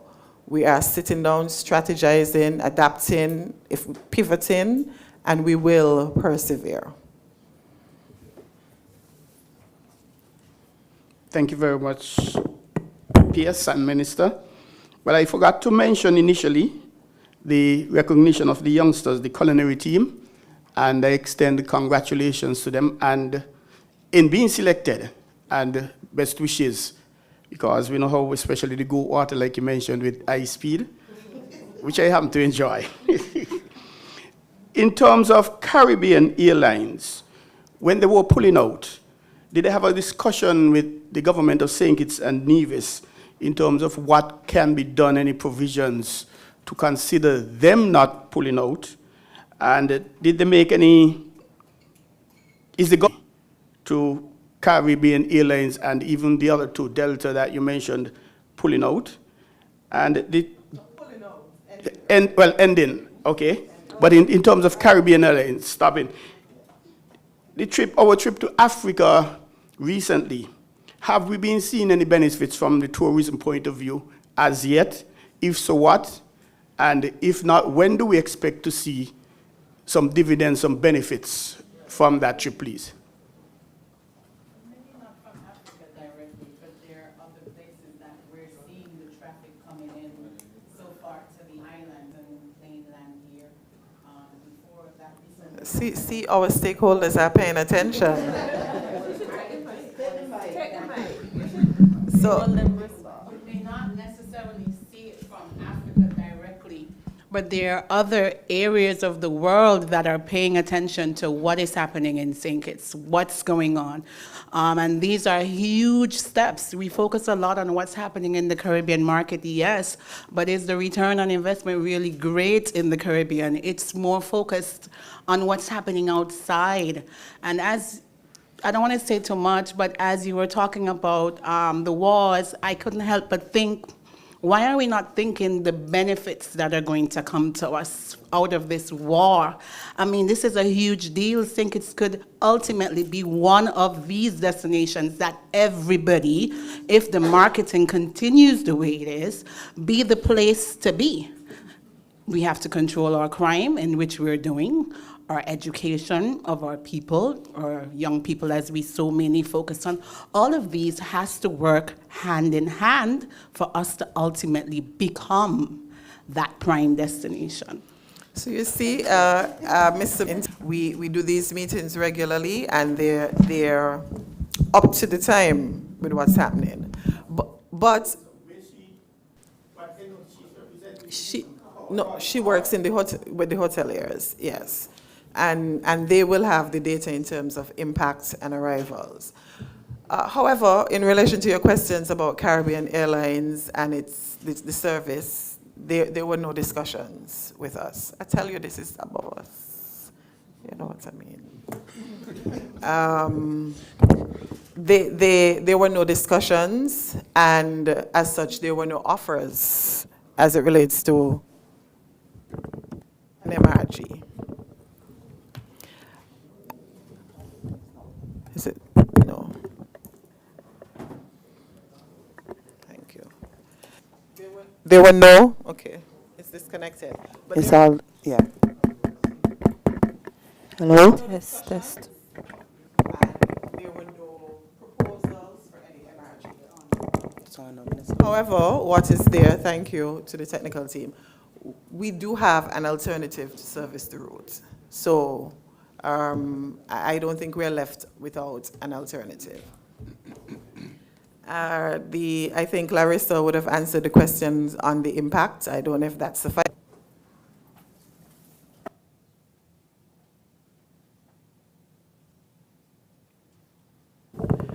Right. So I think Larissa would have answered the question in part as it relates to the impact of the visit to Africa and its impact on tourism. My understanding is that the visit to, is it Nigeria, was more a cultural exchange more than, it was not so much related with tourism, but we are clear on capitalizing on that visit, as Larissa would have said, and making sure that we can capitalize within tourism as it relates to the visit. But it wasn't related to tourism, it was more a cultural exchange between the two countries. I think that was it? Yeah. Okay. My final questions, what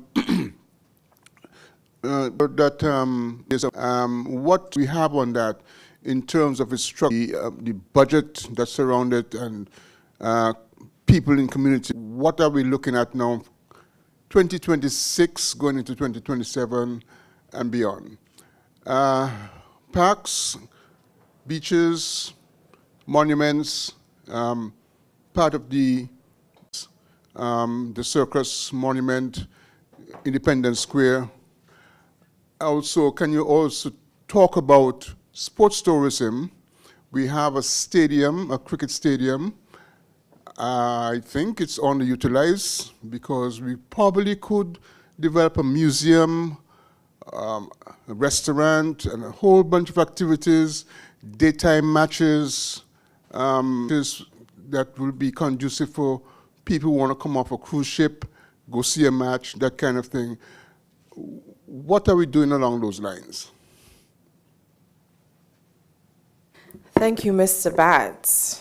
See, you've done a lot of digging for us today, but we're happy to respond to these questions because I think they're pertinent and it's important for the people to understand exactly what we're doing here at the Ministry of Tourism. As it relates to community tourism, that's one of the things that I think I mentioned and focused heavily on in my presentation. As a matter of fact, we have our Sustainable Tourism Unit within the Ministry of Tourism that focuses solely on community tourism. Ultimately, we want to ensure that tourism is felt in the communities and we're able to sustain livelihoods. And as such, we realized that there was a gap. And so we are now restructuring and embarking upon including the necessary efforts to ensure that the communities understand the opportunities that exist within the tourism industry. Earlier, I mentioned that traditionally we believe that tourism is solely about the hotels, the taxi operators, etc. Such as Dominica, for example.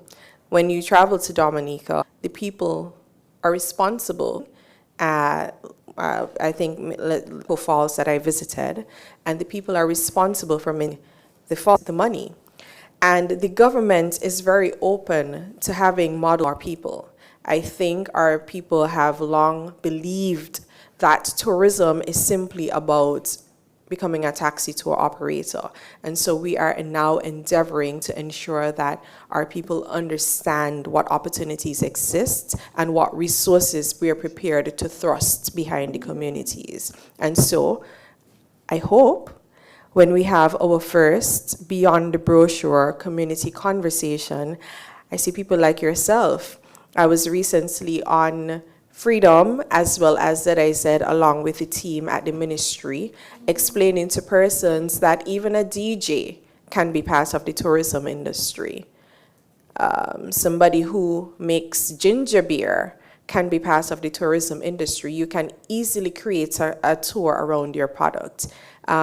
We have the black cake, for example. Perhaps I could be a visitor. I come to St. Kitts, I've tasted the black cake, but I want to understand how to make the black cake. And these are opportunities that exist, and so we are hoping to just highlight this a little bit more so that the community can feel the impacts. We've also embarked, as there are so many locations around the destination that are unheard of. They're off the beaten path, and these are what the visitors are traveling to experience. And so we are doing the groundwork as we speak to ensure that we're able to continue improving and developing the product as it relates to the communities. So it needs a whole of society approach. We want everybody to come with us. Minister? And if I could just add, Mr. Bat, beyond doing the groundwork, we've also started decentralizing the products. Initially, tourism was just known to be within the Frigate Bay area, but we've decentralized the product and it's already in the communities. So there's a lot already in Old Road that drives the traffic to Old Road. Carabel Boutique, there's a whole stretch of road going up, and there's even more talk between the vendors and operators within Old Road in terms of creating a product itself in Old Road. When we were at Stitch Trade, that discussion came up with some of the operators were there. So it's a whole experience alone that you can spend an entire day in Old Road. That's decentralizing tourism, driving it into our communities. Similarly, in Sandy Point, there is a wealth of history and different experiences in Sandy Point that can take you a day or two alone. That's just Sandy Point. And these initiatives are highlighted during our tourism month, that is in November, where we highlight particular communities. Last year was St. Paul's, I think, and there is so much between St. Paul's, Dieppe Bay. So tourism has been taken decentralized. It's not just on the strip, on the beach. It's actually within the communities. It's intentional and it's strategic.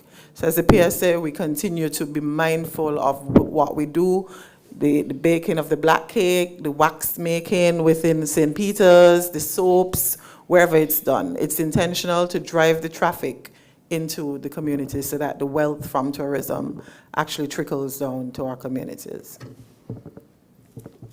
Mr. Bat, you mentioned about the parks and the beaches. I'm not sure exactly what it was. Was that connected to the community as well? No. Or it's the revitalization efforts. Okay. And what we're doing.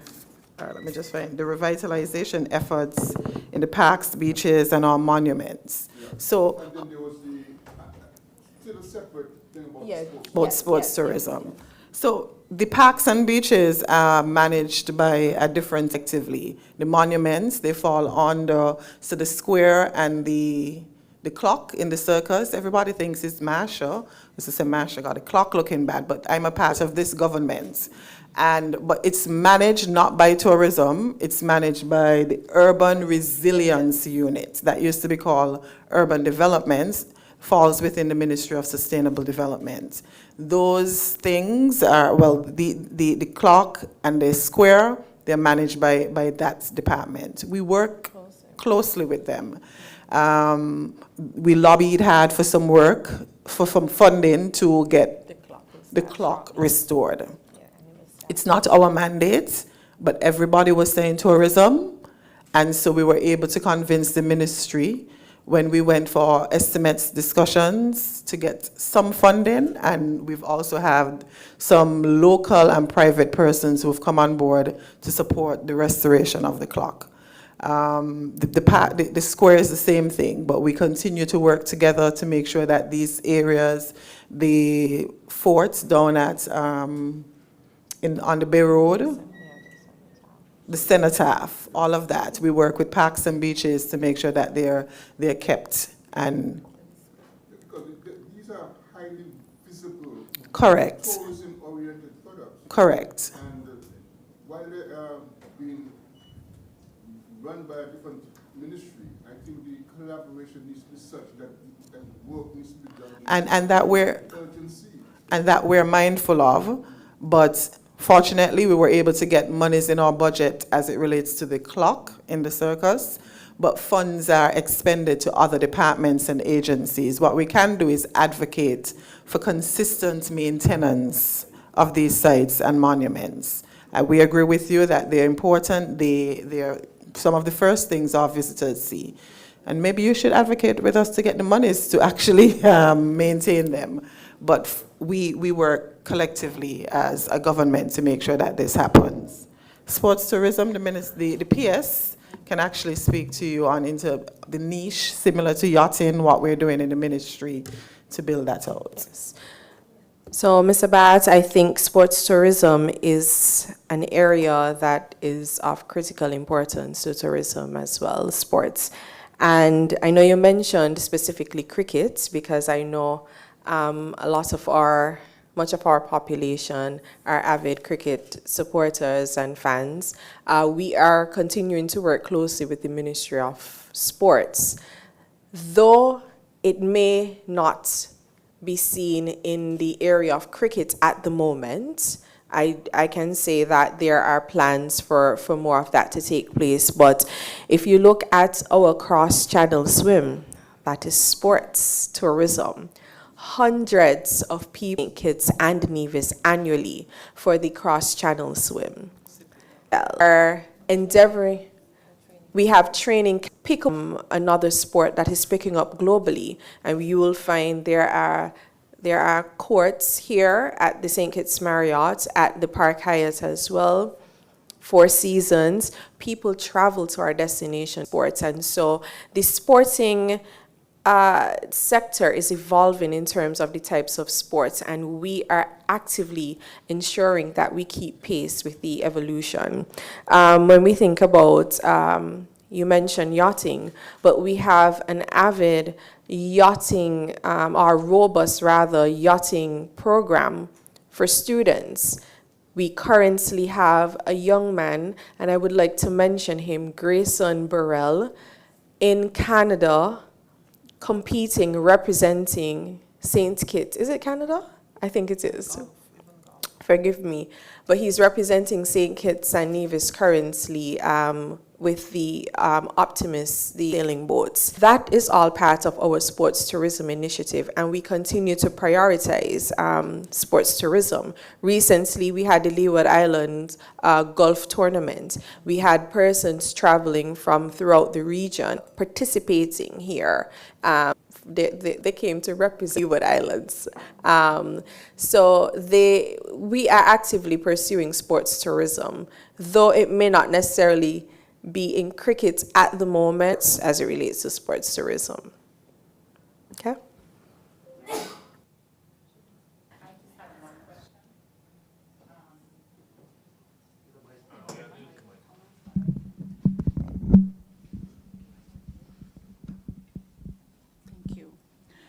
My question is, so a lot of times Who is we? Oh, sorry, Koi Resort. Sorry, Koi Resort is probably the closest branded hotel closest to the airport. However, what I recognize is we get forgotten a lot in that area that we are located. For instance, there is infrastructure work that needs to happen there. around coming from the Half Moon area, if you're coming from that side. If you're coming from the airport road, the pond is right next door. And usually when I talk to our guests, or if we have visiting people inquiring about the pond, I always sell it as a national, what do I say? It's one of our historical sites that's there in that area.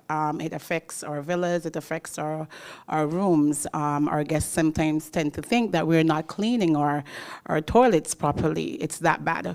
So I want to know if there are any, I know tourism, but again, we all have to partner with those that we're looking for. You want to see us be successful like we're, but these are the little things that hinder us. But they don't come into Koi Resort, they go around Koi Resort. So we never get sprayed, and you know, it's these things that are for us attention to, would be that in the smoke of, we have the best, whenever that happens, he gets, this is not healthy. And what are we doing to the situation? It will greatly benefit Koi Resort and others.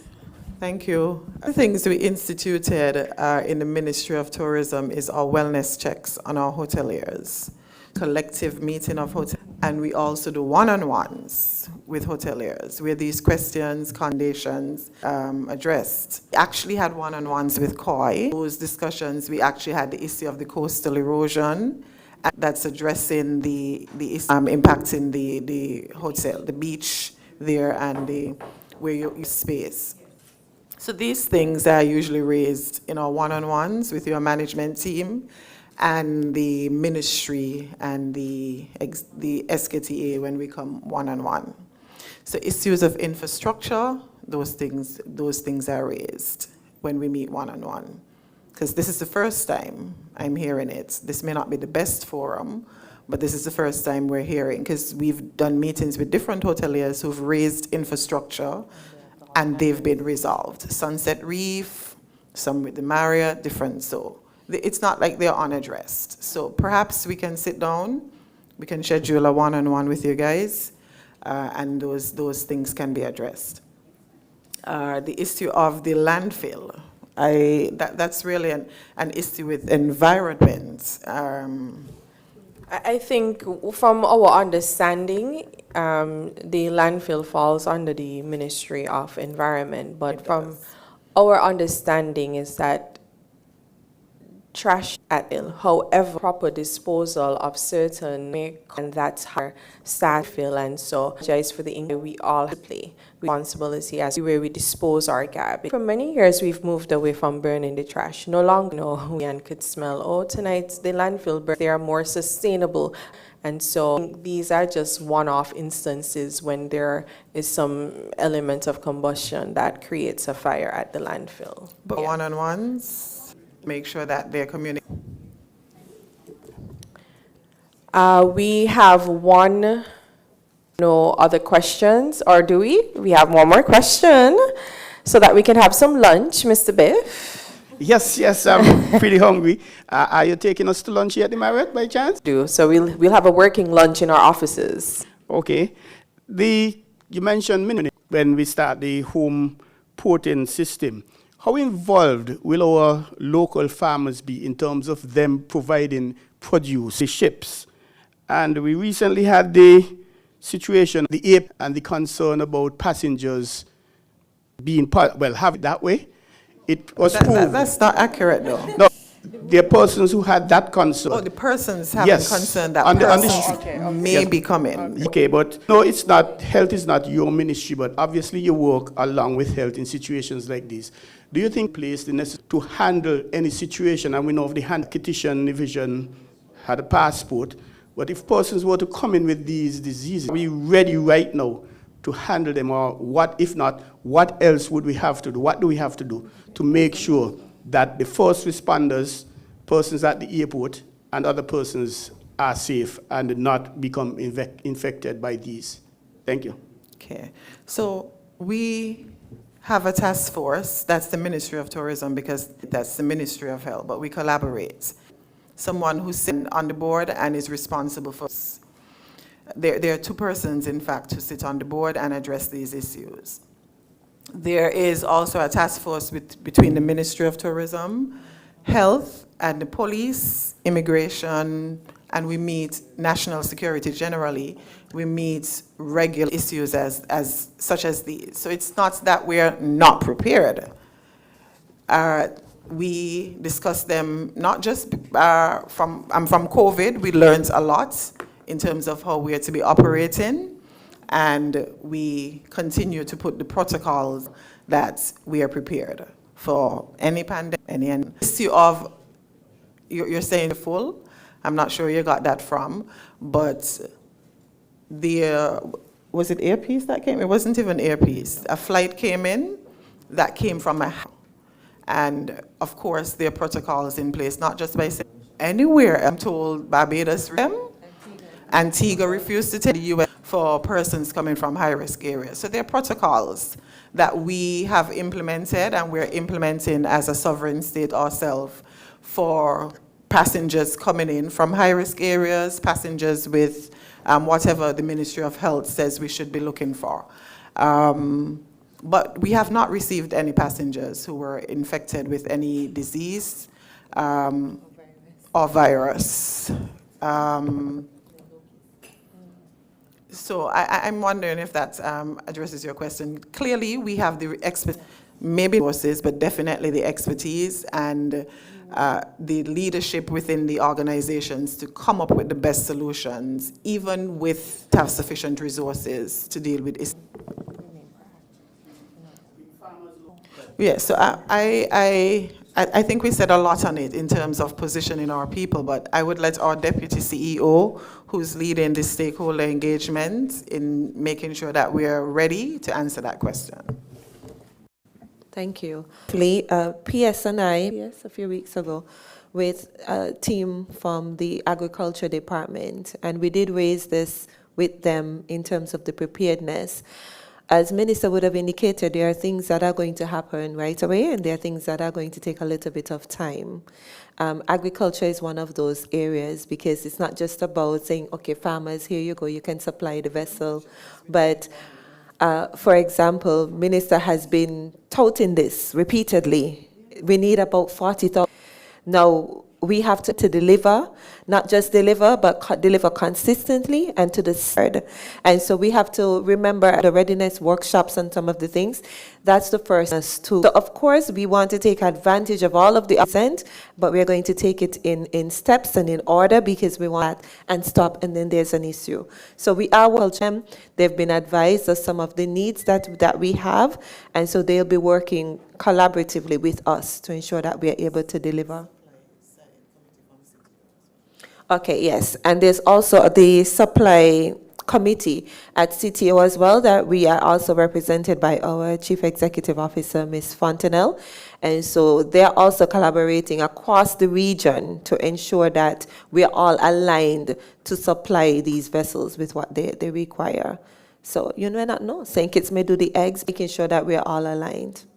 Does that answer your question, Mr. Mills? Can I ask you a question? Okay, are there any more? I don't think so. We just have one matter which we wish to turn off the general public. I will allow the Deputy CEO to raise this matter before we... Thank you, P.S. Wharton. We're soliciting the assistance of the media as well as our hikers in the area of Mount Lyamiga. We currently have, I'm trying to make sure I have the name correct, Mr. Wang, he's 33 years of age. He is a crew, Rhapsody of the Seas. He went hiking up to Mount Lyamiga. We wanted to indicate that he was lost. And so the rescue teams, they are actively searching for him right now. So we're asking any hikers, tour guides who are in the area, if you are available, please, if you can lend some support to the teams. We have a joint agency effort that is actively searching for him right now. The Defense Force, Fire and Rescue, EMS, and even some of the team members from the St. Kitts Tourism Authority and the ministry. So please, if you are listening to the press conference and you are aware, if you're in the area and you want to join the search, you're a tour guide, you know the trails well, we're asking for your assistance so that we can get Mr. Wang home safely. Thank you. Pardon? Last evening.